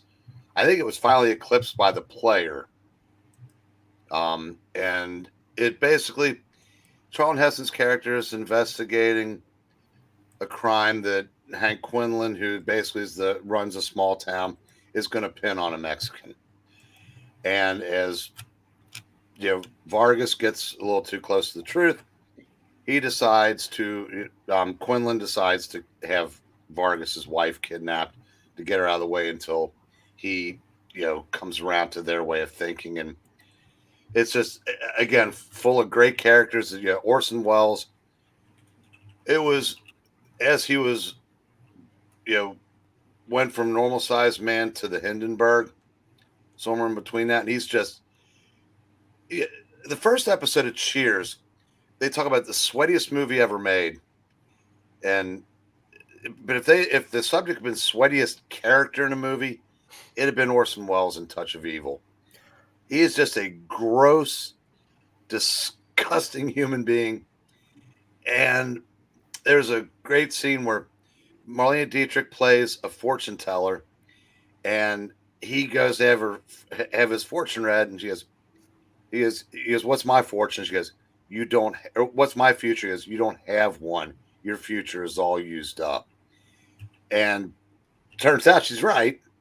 And Joseph Cotton plays an uncredited role in the movie, and it's just Dennis Weaver plays for lack of a better term, borderline retarded guy who's assigned to watch over Vargas's wife, played by Janet Leigh, while they've got her on ice. And it's just it's a fantastic movie. I said, Orson Welles, one of the greatest filmmakers of all time. And this is Citizen Kane is one of the all-time greats. I mean, that's unquestioned. But this was him 17 years later with 17 years more experience. I think it's a masterpiece. Yeah, I love it. Right. This is another library rental for me. I remember going on a classic movie kick. It was awesome. Pixel? I was going to say, Mr. Breen, you did not disappoint. Bringing up Horse Bones, it's always great. I disappointed, though, because I did not see this one. Like I said, these lists are fluid. You always go, oh, wait, I forgot this. I forgot that. You're young. You have time. There You'll you like go. it. Trust me. All right. Before we move on to number 2's, MK saying, I hated the Robin Hood Men in Tights movie. I know some love it. I just couldn't get into it. I don't think it's as funny as others think, but I think there are some funny scenes that deserve to be mentioned from here to there. Rhaegar is saying, also, the last Indiana Jones movie was so forgettable. Dude, Last Crusade was awesome. I liked it. Yeah. I'm not going to lie. Listen, I know a lot of people have a lot of problems with it. I just didn't dislike it as much as other people. I disliked Kingdom of the Crystal Skull more. So, What's that? the Dial of Destiny. I didn't think it was a good movie, but it didn't offend me as much as Kingdom of the Crystal Skull. I don't. Yeah, I'm sorry. You're speaking a different language. All righty. So Dominic is saying Kingdom of Crystal Skull is not. What is that? You get it? If you don't like them, they don't exist anymore. There you go. We're having such a fun time, English. The only thing that happened in 2016. Hey, the only thing that happened in 2016 was Trump became president. Nothing else happened at all. No, there was a great Ghostbusters movie made that year. Austin is saying Lego Indiana was my jam. I only played Lego Marvel Superheroes and Justice League. Says Rhaegar. Let's see. Now they're talking about. Okay, hold on. Let me. I'm so far behind here. The sweatiest movie I've ever seen might be The Bayformers. There is a movie called Body Heat from the 1980s, starring what's her name, who played Jessica Rabbit. Is that the one that you and Rob reviewed? And this, it's like it's over like 4 million views now on the channel. That was Cliff Clavin's pick, by the way, in that episode of Cheers. Body Heat. Body Heat. Yeah. I'm not religious, but 10 Commandments is an apple. I agree, Ed. I loved it. Remember when every Easter they would show Wizard of Oz and 10 Commandments? I'm actually surprised I haven't continued that tradition. But yeah, 10 Commandments is freaking awesome. I can explain that. Okay. It's the same thing. It's like if you never hear Stairway to Heaven again, you're good. Yeah. Because you heard it so many times. After so many years of seeing Wizard of Oz and 10 Commandments, because your TV might have only had the 4 channels and it was commandeered every Easter, you're probably good for this life. I could walk right over to my video shelf and pull both of those movies Oh, on. of course you could. Do you know what's also weird? But in all honesty, I haven't watched them in a couple of years. So what's also weird is hearing Stairway to Heaven and Wayne's World for the first time, and they remember it got cut out. No stairway. And then he actually plays it because they put it back in. There you go. Yeah, because of rights. Alrighty. So let's go around the block on number 2. Venkman, what do you have for us? My number 2, and very fluid. I was like, it was either Executive Decision, which I really love. I don't know why it's just one of those freaking movies, but no, I'm going with Mission Impossible, number 1. The one where Emilio Estevez gets crushed in the elevator, but they don't even list him in the cast. Eyes stabbed out. They don't. He's sitting on top of the elevator and it goes up. Like they don't. The sad thing is that they don't even credit him in the cast. It's really weird. But John Voight is the leader of the IDM or IMF, whatever. And like I said, he's a new recruit, Ethan Hunt. And holy crap! I watched this again about last year or the year before, and just seeing how young Tom freaking Cruise is. You can see him now; he's like in his late 60s. Yeah, and seeing him like he's my age. He's been doing these movies for damn near 30 years, dude. That's what I mean. Yeah, that's how. I mean, he's only done like 8 now, I guess. 8 Mission Impossibles or 9. But from the very beginning, and then like that movie, how can you not talk about that movie at all? And at one point in time, it's a fun movie, and it spawned one of the biggest franchises, that's actually been consistently good as they go through.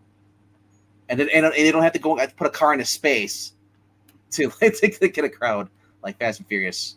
But Like I said, we all know the classic scene where he has to break into the computer server room. He has to be lowered down in, and he has to, there's a laser grid. He has to fall through, and there's enough time because there's it's a phenomenal movie all the way through. When that came out on DVD the first time, they were also starting to put out surround sound systems and such like that, and you had to get a big old setup with a freaking box this big to tie everything into. But Mission Impossible was, even in the theaters, more in the theaters, especially if they had DTS, it was that silence was amazing, because they did occasionally that you would hear the wire or something creak, but the fact that he was so quiet, it was like you had the music, you had everything going, and then all of a sudden none of it. You feel it. He's got things about these sweating, about the quick drops, he quick grabs it so it hits the floor. It's got pressure sensor alarm. It helped create the tension. That silence helped create tension. It's a fun movie. Like I said, if you haven't watched it recently, go watch it again. It's just fun.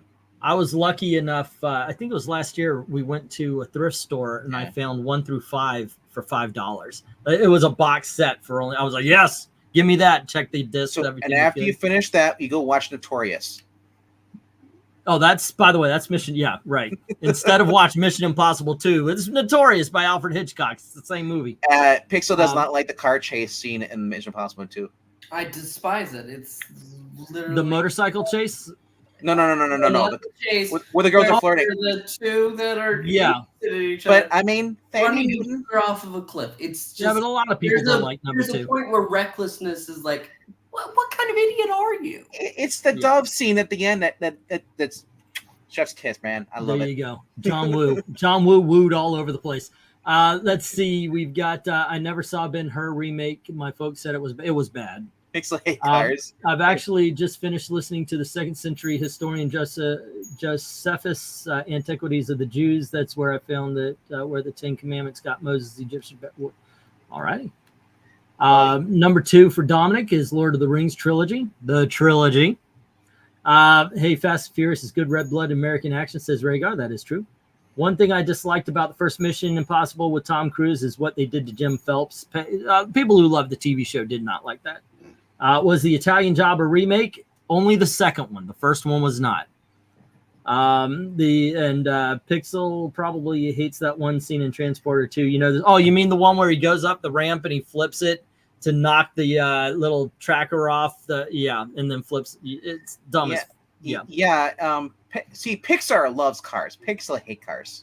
There you go. All righty. Pixar, what is your number 2? Well, hold on to your butts. The French version of Pixel is Pixar. Jurassic Park. I have seen this movie so many times. I've actually seen the entire first trilogy so many times. Hey, let him have his moment there. I know. I want to call BS. I think Zach called you, or at least texted you a text. Zach loves this too. Zach doesn't talk to me. I'm very offended by that. Anyway, Jurassic Park. Come on. Jurassic Park is a fantastic movie. It's one of those experiences. It makes you feel like dinosaurs are alive and walking the earth, and I remember seeing it. My first chance to see it in theaters was when they did the 3D re-release. Really? Oh, that. Well, yeah, that's right. You had been way too young. I know, 94. Were you even born? It was like 1994, right? Yeah. Yeah, I wasn't born until 98. So wow. I got to see it then, and it was spectacular. I've seen it so many times on television. I have seen this movie. It's probably one of the most viewed movies I have. Like, even on the list, I mean, Raiders I've seen plenty of times, and same with the Muppet movie. But this might be the movie I've seen the most. And every single time, it is spectacular. I know I'm made fun of for bringing this up, but I was a movie projectionist when this movie came out, and so I used to just sit there, one right after the other. I'll watch it all day long, day after day. I agree, it's incredible. You know what's awesome? Was the Weird Al version of this. Jurassic Park is frightening in the dark. All the dinosaurs are running wild. Yeah, I couldn't help it. it's based on It just McCarthy popped in part there, Breen. Eric. I know. Special effects, I do obsess over Maranya. I mean, they were going to do claymation at first, but then they had, hey, look, we have computer graphics, Yep. and they combined the two to go ahead and make this spectacular. And thanks to Bill Cosby, that Jello scene is even more frightening. It's astounding. All righty. It's astounding. Eric, I love it. You have not commented on everybody else's movies as much as we comment on you. You have to have seen this one. I have. He lived it. And No, they're very entertaining. You'll pay for that, Venkman. what do you say? Then the dinosaurs died, and First, alrighty. Okay, so by the way, I love the fact that you are giving me quotes that I have to guess. MK gave a quote for me to guess the movie. If y'all want to do that, sure, go on ahead. I'll see if I can guess them. Don't put in a quote like "and." Okay, it's got to actually be a quote. Oh, here's a quote. But here we go. Austin is saying, my number 2, you are a prince and you're going to marry a princess. Now, father, you're living in the past. This is the 14th century. You are a prince and you're going to marry a princess. Now, father, you're living in the past. This is the 14th. Princess Bride. Yeah. This is the Princess Bride? Okay. Yeah, you got to it. You got to it before I did. All right, but was he right? Let's see. Jurassic Park is great special effects, but the movie for me was overhyped. The lawyer in the porta potty was the best part of the movie. Ed Brewer's bringing up Murdered by Death is a fantastic, funny movie and has a wide array of characters most will know from TV movies. One of the last times you ever see, what's his name? The Chinese guy, Charlie Chan. Yeah. I like that one. I like that one. It was pretty good. You find out the Columbo's gay. Yeah. Sleeping Beauty is he's referencing the quote. Jurassic is a movie that is aged like fine wine, along with the cast. No, Sleeping Beauty, according to Austin. Oh, you are a prince and you're going to marry a princess. But okay. This is the 14th. Got that one wrong. That is guessed. I saw Jurassic Park at 13. My little brothers, they ran upstairs while I stared in awe. The T-Rex eating the guy in the little. All right. Well, you got us on that one there. I heard it, but I just didn't remember it. All righty, Eric. Number 2. First, I want to say we have this just weird as fuck customer that has ordered the Richard Harris CD with MacArthur Park probably 30 times over the years. Okay. Probably scratches every time. But then again, like I said, he wouldn't even make the starting lineup of kook birds that have come into. Anyway, number 2. It's not that I'm against 3-hour movies, just Lord of the Rings. Anatomy of a Murder. It's my number 2. It's another Jimmy Stewart movie. Love the music. It's the only movie where Duke Ellington actually plays a character and not Duke Ellington, because in those days, a lot of the band leaders and musicians would show up in these movies playing themselves. Jimmy Stewart plays a lawyer who has. He's basically. I think he lost a bid for I think he was running for office and lost it. Now he's just content to do a little lawyering and a lot of fishing. But he gets hired to defend a guy who is accused of killing a man, and he doesn't deny it. He admits he killed him, but he says self-defense because the guy came after him after raping his wife. I said it's 3 hours, and it's a lot of character. It's mostly character-driven, like most of the movies that I put in my top 10. Arthur O'Connell plays a drunk a drunk lawyer who is like a mentor to him that now he just kind of takes care of because he's just like a shell of his former self. Eve Arden plays his secretary, and it's one of those characters that kind of the way Thelma Ritter makes everything she's in better. Mhm. Eve Arden really does well in this role. And Ben Gazzara plays the guy that's on trial for killing, I can't remember the guy's name, Barney Quill, who runs the club on the base where he's stationed. Lee Remick plays his oversexed wife. It's the first, and to give you an idea how old this movie is, it's the first movie that the word panties is ever said. George C. Scott plays the prosecuting attorney to come in and trying to prosecute Ben Gazzara's character. And it's a great movie. As I said, it's long, but it's very well done. And like I said, since James Stewart's my favorite actor, it doesn't bother me that this movie is, like I said, closer to 3 hours than 2. But it's Otto Preminger, who also made Laura, one of the best noir movies ever made. And he was one of the Mr. Freezes on Batman 66. Yeah. I want to point out something. I'm looking at the way to design this poster, and the way how it's uneven. It's like the oranges and all together around perfect squares. The text is like slanted. It reminds me of the freaking Marvel freaking bullpen when they write something. It's like it's never it's always tilted, and the words are always so. When I'm doing the thumbnails, I notice it all the time. It's like somebody just did this for freehand, didn't care, put the poster on. That's it. This Did is Otto designed. Preminger make The Man with the Golden Arm also? I do not know. Because I know that I think Elmer Bernstein did the music for that also, but I want to say he did that movie also. I do know that this poster here, Venkman, is it was created by a guy named Saul Bass, who also did Vertigo, which we talked about extensively last week. So, yeah. I was just wondering if that was style or is this supposed to be for this movie. I was just saying, it bothers me that it's not that perfect rectangle. It's like curves in. MK is saying, okay, how about, oh, please, I wouldn't touch it. Well, that's easy. That's Batman Returns. It's freakingly beautiful, animated, 70 millimeter. Talking about Sleeping Beauty. It is a really, really lovely animated film. The Maleficent becomes a giant dragon. England teen, surprised nobody has mentioned One Flew Over the Cuckoo's Nest. There are thousands of movies that you've watched, even much less somebody who's got 30 years on you.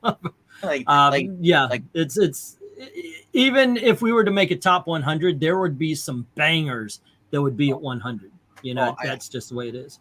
I'm thinking about Dragonheart right away. I'm like, I love that movie. But You love Dragon, yeah. Let's see. Posters will work as art. I agree. It's all Photoshop now, and it's crap. It really is. They're copying. They're all the same. Movie posters at once upon a time were needed to sell movies. You don't need that anymore. No, because you have that is true. the internet. Okay, so I guess it is my turn. My number 2. Hey, Pixel. Good morning. Good morning. Goodbye. We talked the whole night through. Good morning. Good morning to you. That's apropos tonight, actually. I know, right? Good morning. This is actually Gotta Dance. My number 2, actually, when I was really thinking about everything, this was my number 1. This is my number 1. This is Singing in the Rain by Gene Kelly. Gene Kelly is one of the greatest freaking performers in movies of all time. I'm sorry, I couldn't on my movie channel on the movie poster website. I couldn't get one of them to work, so I had to get this larger poster here. But okay, what can I say? This movie is about the arrival of the talkies. Wasn't there a recent film that remade Singing in the Rain? And I kept talking about that. But this one is, this one is. This one is about the talkies are coming in. It's taking place 1920s, and you got 2 silent film stars, and they are trying to make the transition from, of course, silent films to and into the talkies, and it is not going well. And one of the problems is the female star, he has a voice. It's very much like this. As a matter of fact, her entry, they were talking about, well, we got to change this movie. We got to make it so we bring in sound. And they say, you know, they talk. And the line is, of course we talk. Doesn't he, everybody? And they got to find a... yeah, I saw it, dumbasses. You weren't doing anything I didn't see. But so they bring in Debbie Reynolds, and it's just a fun film. The music is awesome. It's a jukebox musical, by the way. A lot of those songs that are in the movie were done before the movie, and other movies in some cases the radio. Everybody loves, of course, the Gene Kelly singing in the rain. And look, I'm telling you, if you don't like Gene Kelly, you have no freaking clue. But to me, Moses, it's one of the earlier scenes. You've got Donald Connor and Gene Kelly doing a dance around a classroom. And at one point, they get up on a desk, and the desk is just your normal sized desk. And they're doing all these acrobatic kind of things back and forth as they tap dance. Gene Kelly was a brilliant choreographer. You talk about making a list, Maranya, of like top 10s of one actor. You could definitely do that with Gene Kelly. Freaking amazing film. I watch it a lot. It's just one of those things. And yeah, so anyway, there you go. Incredible freaking film. Singing in the Rain. Wonderful. Love it. All righty, but there you go. Let me get some comments, and let me get this down here. No comments. No, just no. I'm the only musical. Listen, I love a good musical. I actually haven't seen Singing in the Rain. I've only seen it once, so I. All right, Pixels out. Never seen it. Never cared to. It's a freaking fantastic film. All right, let me get some comments here. Where do we live? Englantine. No one mentioned. No, To Kill a Mockingbird. I think I would pick over the other one. You have the ability to create great posters with Photoshop. They're just stuck cutting. Yeah, here's the actor. You know, and some actors will only show one side of their face. Anyway, guess where the quote I posted above is. How far back? I don't see a quote from you, Maranya. Yeah, I don't see. That is Monty Python and the Holy Grail. That's not. Yeah, I didn't see it. I love Singing in the Rain, but the gotta dance is one part that stretches my patience. I love it. I get it. When I was younger, I agreed, but as I got older, I just appreciate the choreography a lot more. But yeah, I was with you when I was in my 20s. Englantine and RTIC Breen, ever see The Sound of Music or Gone with the Wind? Yeah, I've seen both of them. Yep. Gone with the Wind is amazing. Sound of Music is passable. Well, again, apparently. The Sound of Music. All right. So apparently, it's passable. Passable? Yeah, it's okay. It's good. One of the best musicals of all time. Passable? Oh, okay. Okay, sure. No. Pixel. Sound of Music. Yeah. So apparently, real quickly before you read over, she posted again. It didn't pop up on StreamYard for some reason, but it's on YouTube. What?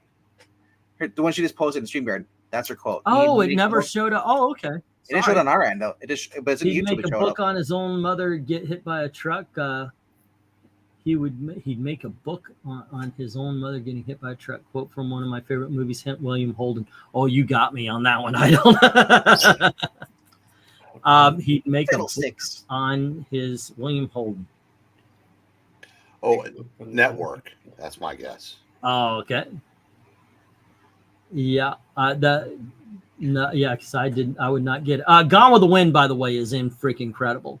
I like the remake that the Carol Burnett show did. Better. Yeah, that was a little bit better. I think they found in the window.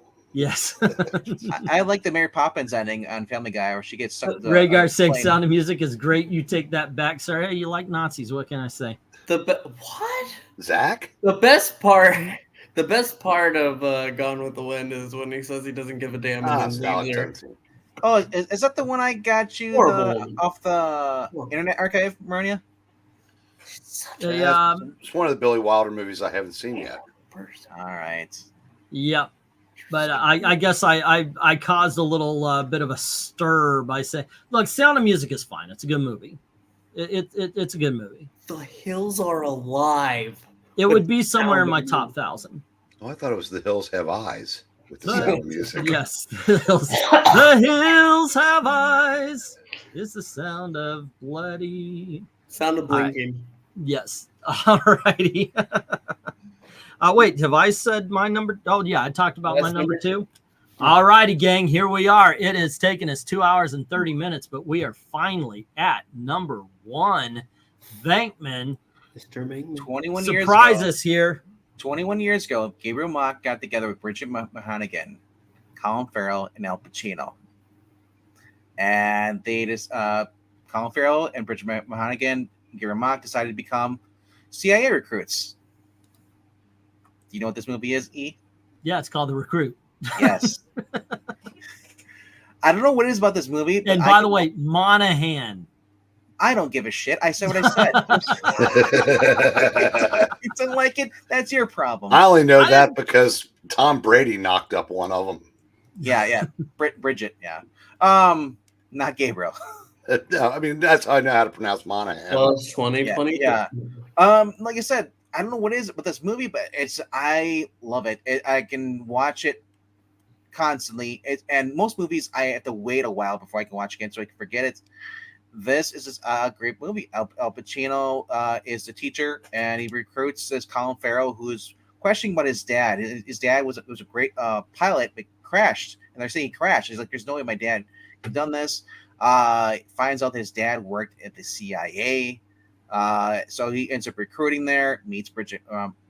Eric, you can say her last name if you want to correct me, but those two could get involved, and then he's basically become like enemy of the state because apparently they think he's a double agent, when it's actually in fact it's Al Pacino who's the double agent, and in the way he uses his smarts basically to basically record everything and get a confession out of Al Pacino while the cops are outside ready to basically shoot to kill. It's just a phenomenal movie. As I said, I can watch this every single day if I wanted to. If I was on an island and had this movie, I'd be content. As long as I had food, obviously, yes, and no place to sleep. But I would say, what? No TV? No. Okay, that joke didn't go over well. Well, it's 2:30. Oh, even the kid is over there rubbing his eyes out. I know. I saw that. All righty. Let's help the kid out here. And what is your number 1 movie of all time? The year was 2004. I was about 5 or 6 when it came out. I know I saw movies before, but this was the first movie that I remember going to, sitting down in the theater, watching on the big screen. Oh. It's Spider-Man 2.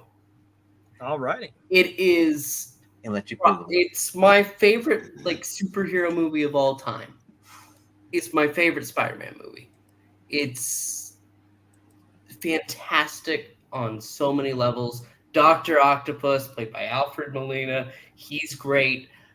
The going Spider-Man No More through it, and raindrops keep falling on my head, playing all through that sequence. It's in my mind. It's ingrained. Kind of chase a bit.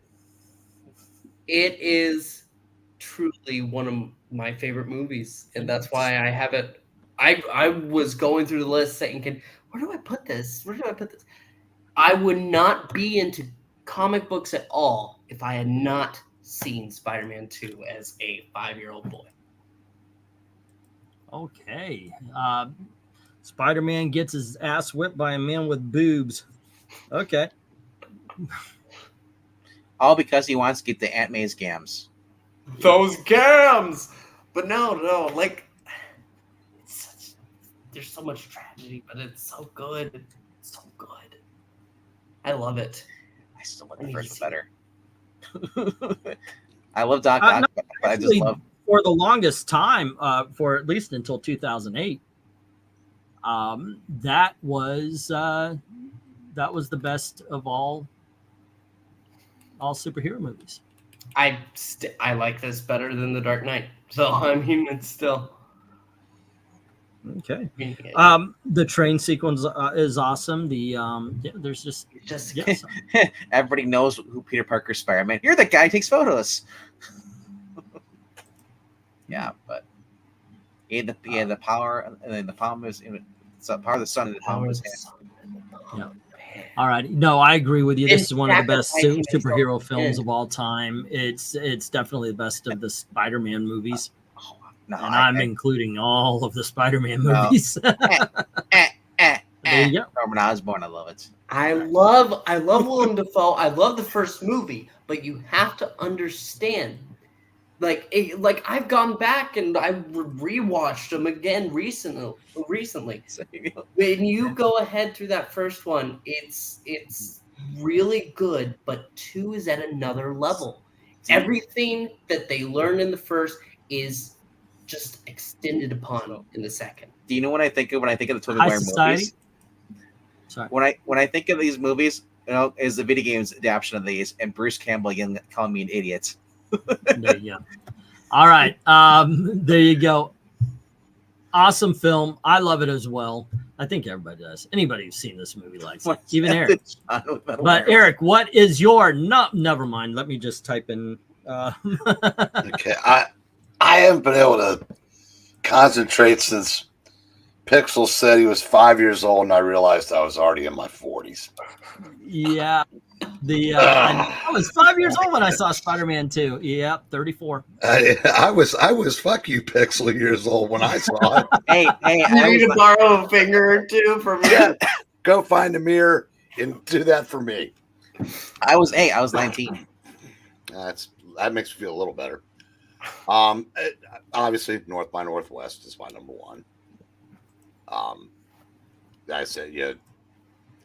To me, this movie is 65 years old now.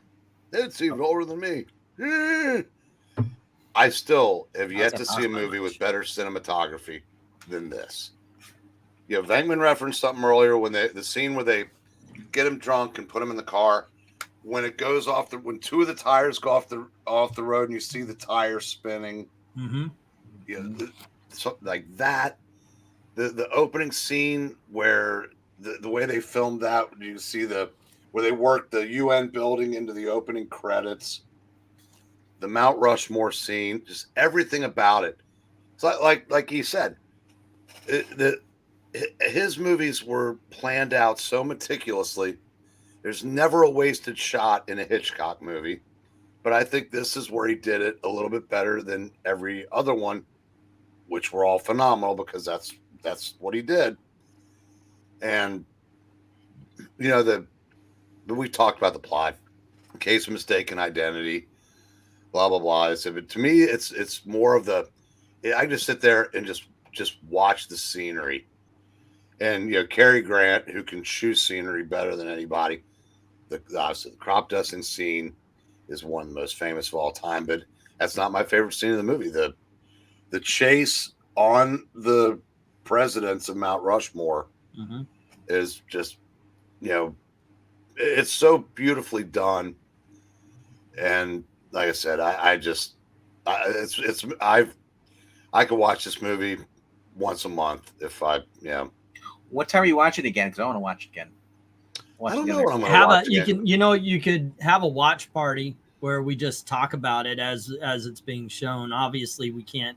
I mean, we could EFAP a movie but we got to stop it every minute, maybe less. But yeah, you can do a commentary where others can start the movie. I was gonna head out and watch on that famous couch he's got right there and watch it. I mean, it won't be this month because I'm getting stuff ready for a convention we're doing, I don't have to go to work the next day, which is why I'm here at 2:30. But along with packing up, I'm going to be doing some video bombing, just make video after video, because there might be a 2-week period where I'm incognito. Well, not incognito, incommunicado. Let's see. Agent Smith is bringing up American Hustle, Wolf of Wall Street, The Accountant. That is actually a decent recent film.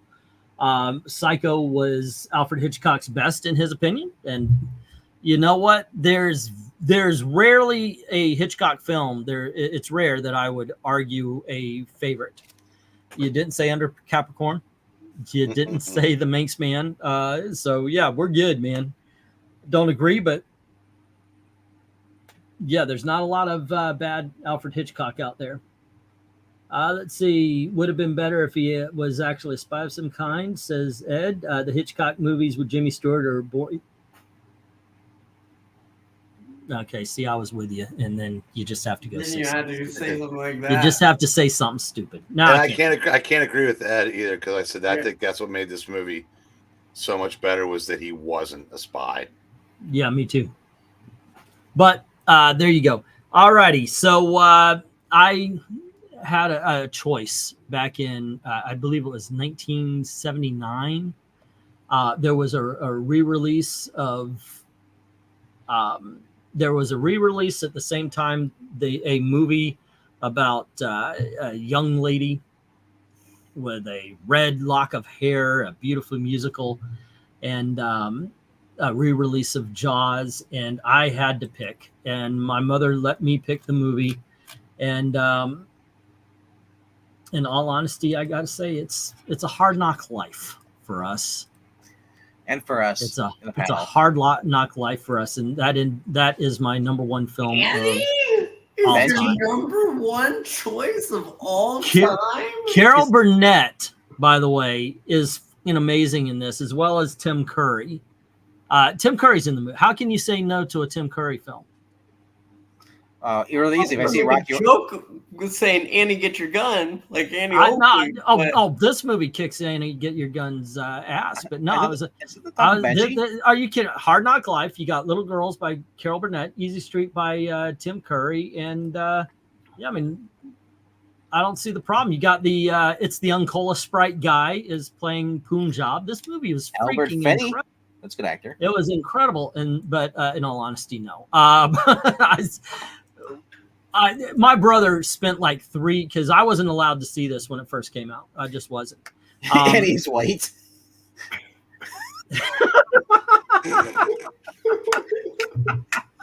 That's awesome. Yeah, and he was white. The truth, that story though, that was actually true. I had to make a decision because we were going to go see a movie. And did I want to see Annie or did I want to see Jaws? I think my mom was trying to steer me towards Annie, but my brother had seen this when it first came out. And I had been hearing about how awesome this movie is. So I went to see it, and I'm like 8, maybe 9 years old at the time. And that movie scared I was afraid to take a bath. That movie scared the shit out of me, man. I watch it now, it's an action film. But then it was really doing the number. And we lived on the fucking beach. So Right. all of a sudden, yeah. But good Lord, there is not a bad thing about this movie. And I love the stories. I love the story about John Carpenter.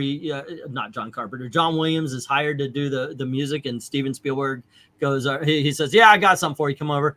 And Steven Spielberg goes over to listen to it, and he's like, dun dun dun dun dun dun dun. He's like, wait, what? Steven Spielberg could not freaking believe this was the music he was giving. He hated it. And then they put it to the scenes. It was like, holy shit, this is perfect. It is the first of the summer films.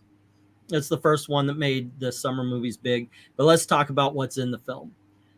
Some people could say it's a slow burn because they didn't show the shark a lot until the end, in which case they never showed the shark a lot.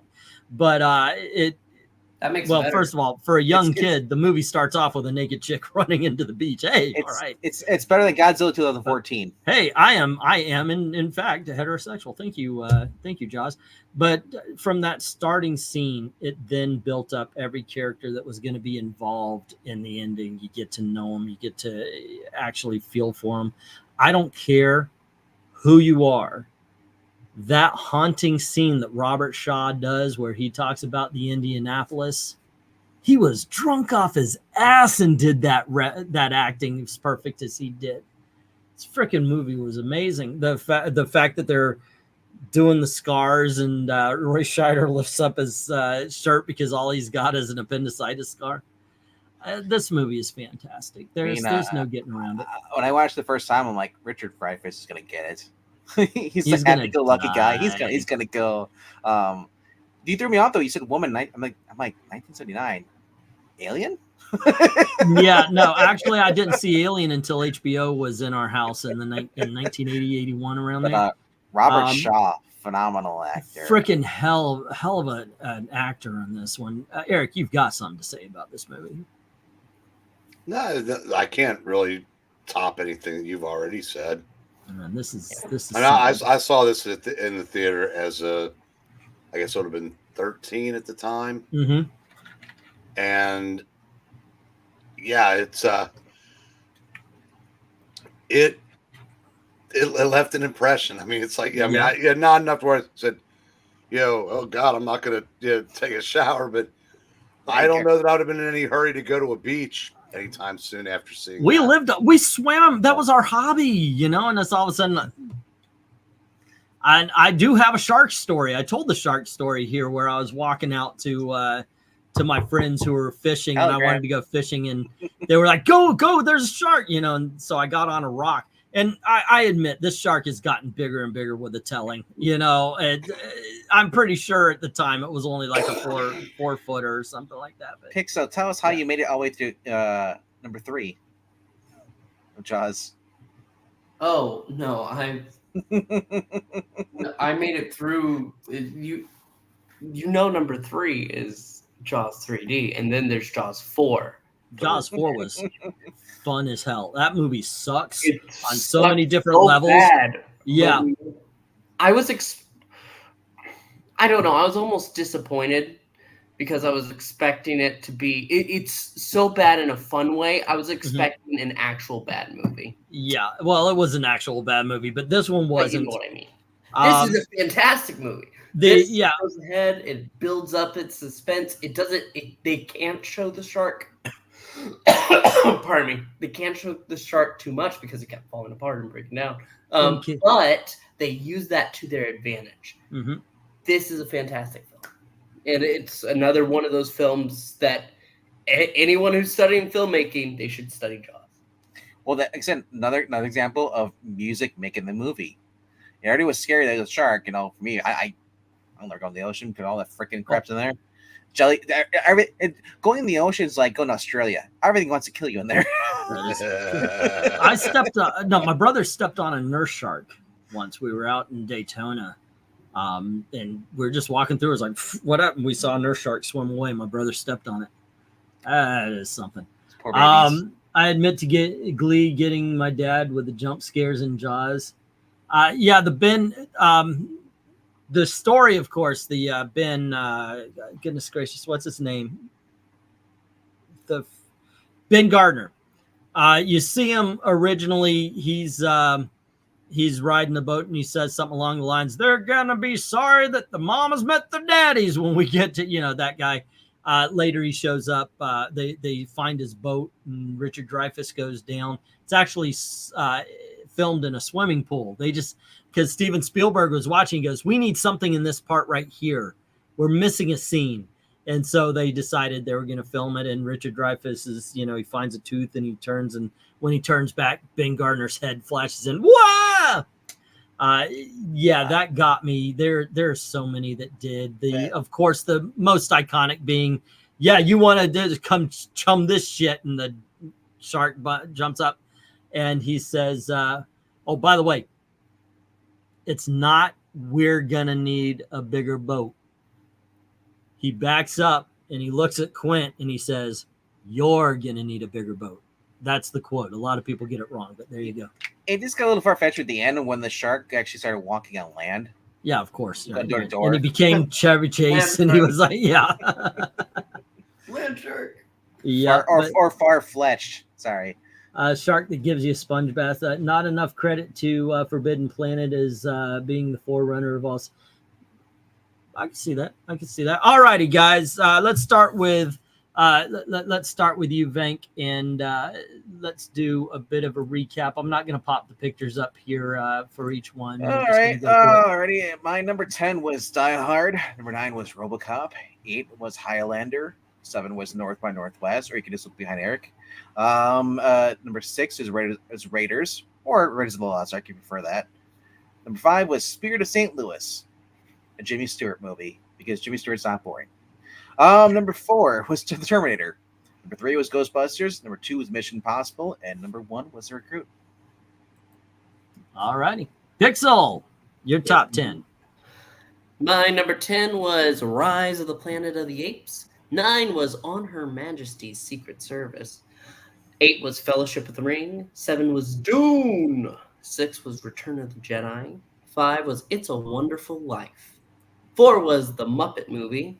3 was Raiders of the Lost Ark. 2 was Jurassic Park. And number 1 was Spider-Man 2. Yes.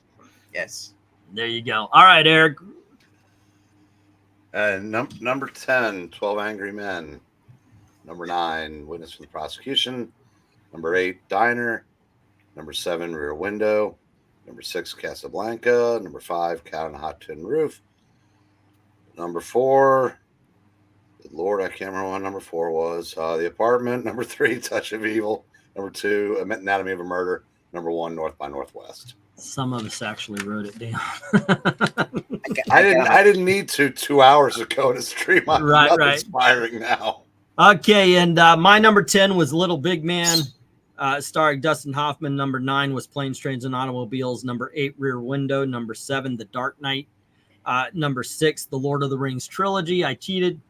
Number 5, cheated again. Star Wars trilogy, kids. Mary Poppins is number 4. Raiders of the Lost Ark, number 3. Singing in the Rain at number 2, and number 1 was Jaws. All right, then I'm cheap too. Number 2 was Mission Impossible franchise. The franchise. There you go. All right. But there you go, guys. Now, what was it that I gotta write this down? What was it that MKC? Oh, sports movies. Sports yeah, I've been enjoying these conversations. If you guys, by all means, please click like, share, get this out there so we can see the views that people actually want to watch these top 10 lists and movies and such. But MK gave us a great topic, and so it'll be top 10 sports movies next week. Now, I won't be able to go into anywhere near the detail because I haven't seen a lot of them in a while. But yeah, someday we should do one. Movies that we really liked, but we don't really want to see again. Oh, yeah, one Deliverance is like the one. Yeah, it's like, yeah, but I really don't want to watch. Like Clean and Sober. Yeah, movies we love. Movies we love, we never want to see again. Movies we loved only once. Well, yeah, because they're tough watches. Like, have you seen On the Beach? Yeah, that would be on that list. Yeah, I've already come up with a multitude of movies. I already got 2, but How the West Was Won. I can't sit for another 3 hours. And that might be. Hey, I'm not a modern day college kid. I love Schindler's List. I don't want to watch Jews die. How about a top 1 list of movies you've had a stroke while watching? You mean like porn? No, because I said I was watching The Wild Bunch when I had my stroke. Oh, okay. Yeah, I think you're the only one that's going to. I thought you were listening to Billy Squire. My bad. Yeah. I've still never gone back and watched it again. I don't know if it's a fear thing. But yeah. All righty. Yeah. Okay. So top 10 sports movies. And if you guys don't mind, I might ask you if y'all want to do some pre-records, because after next Thursday, I'm off the grid for until we get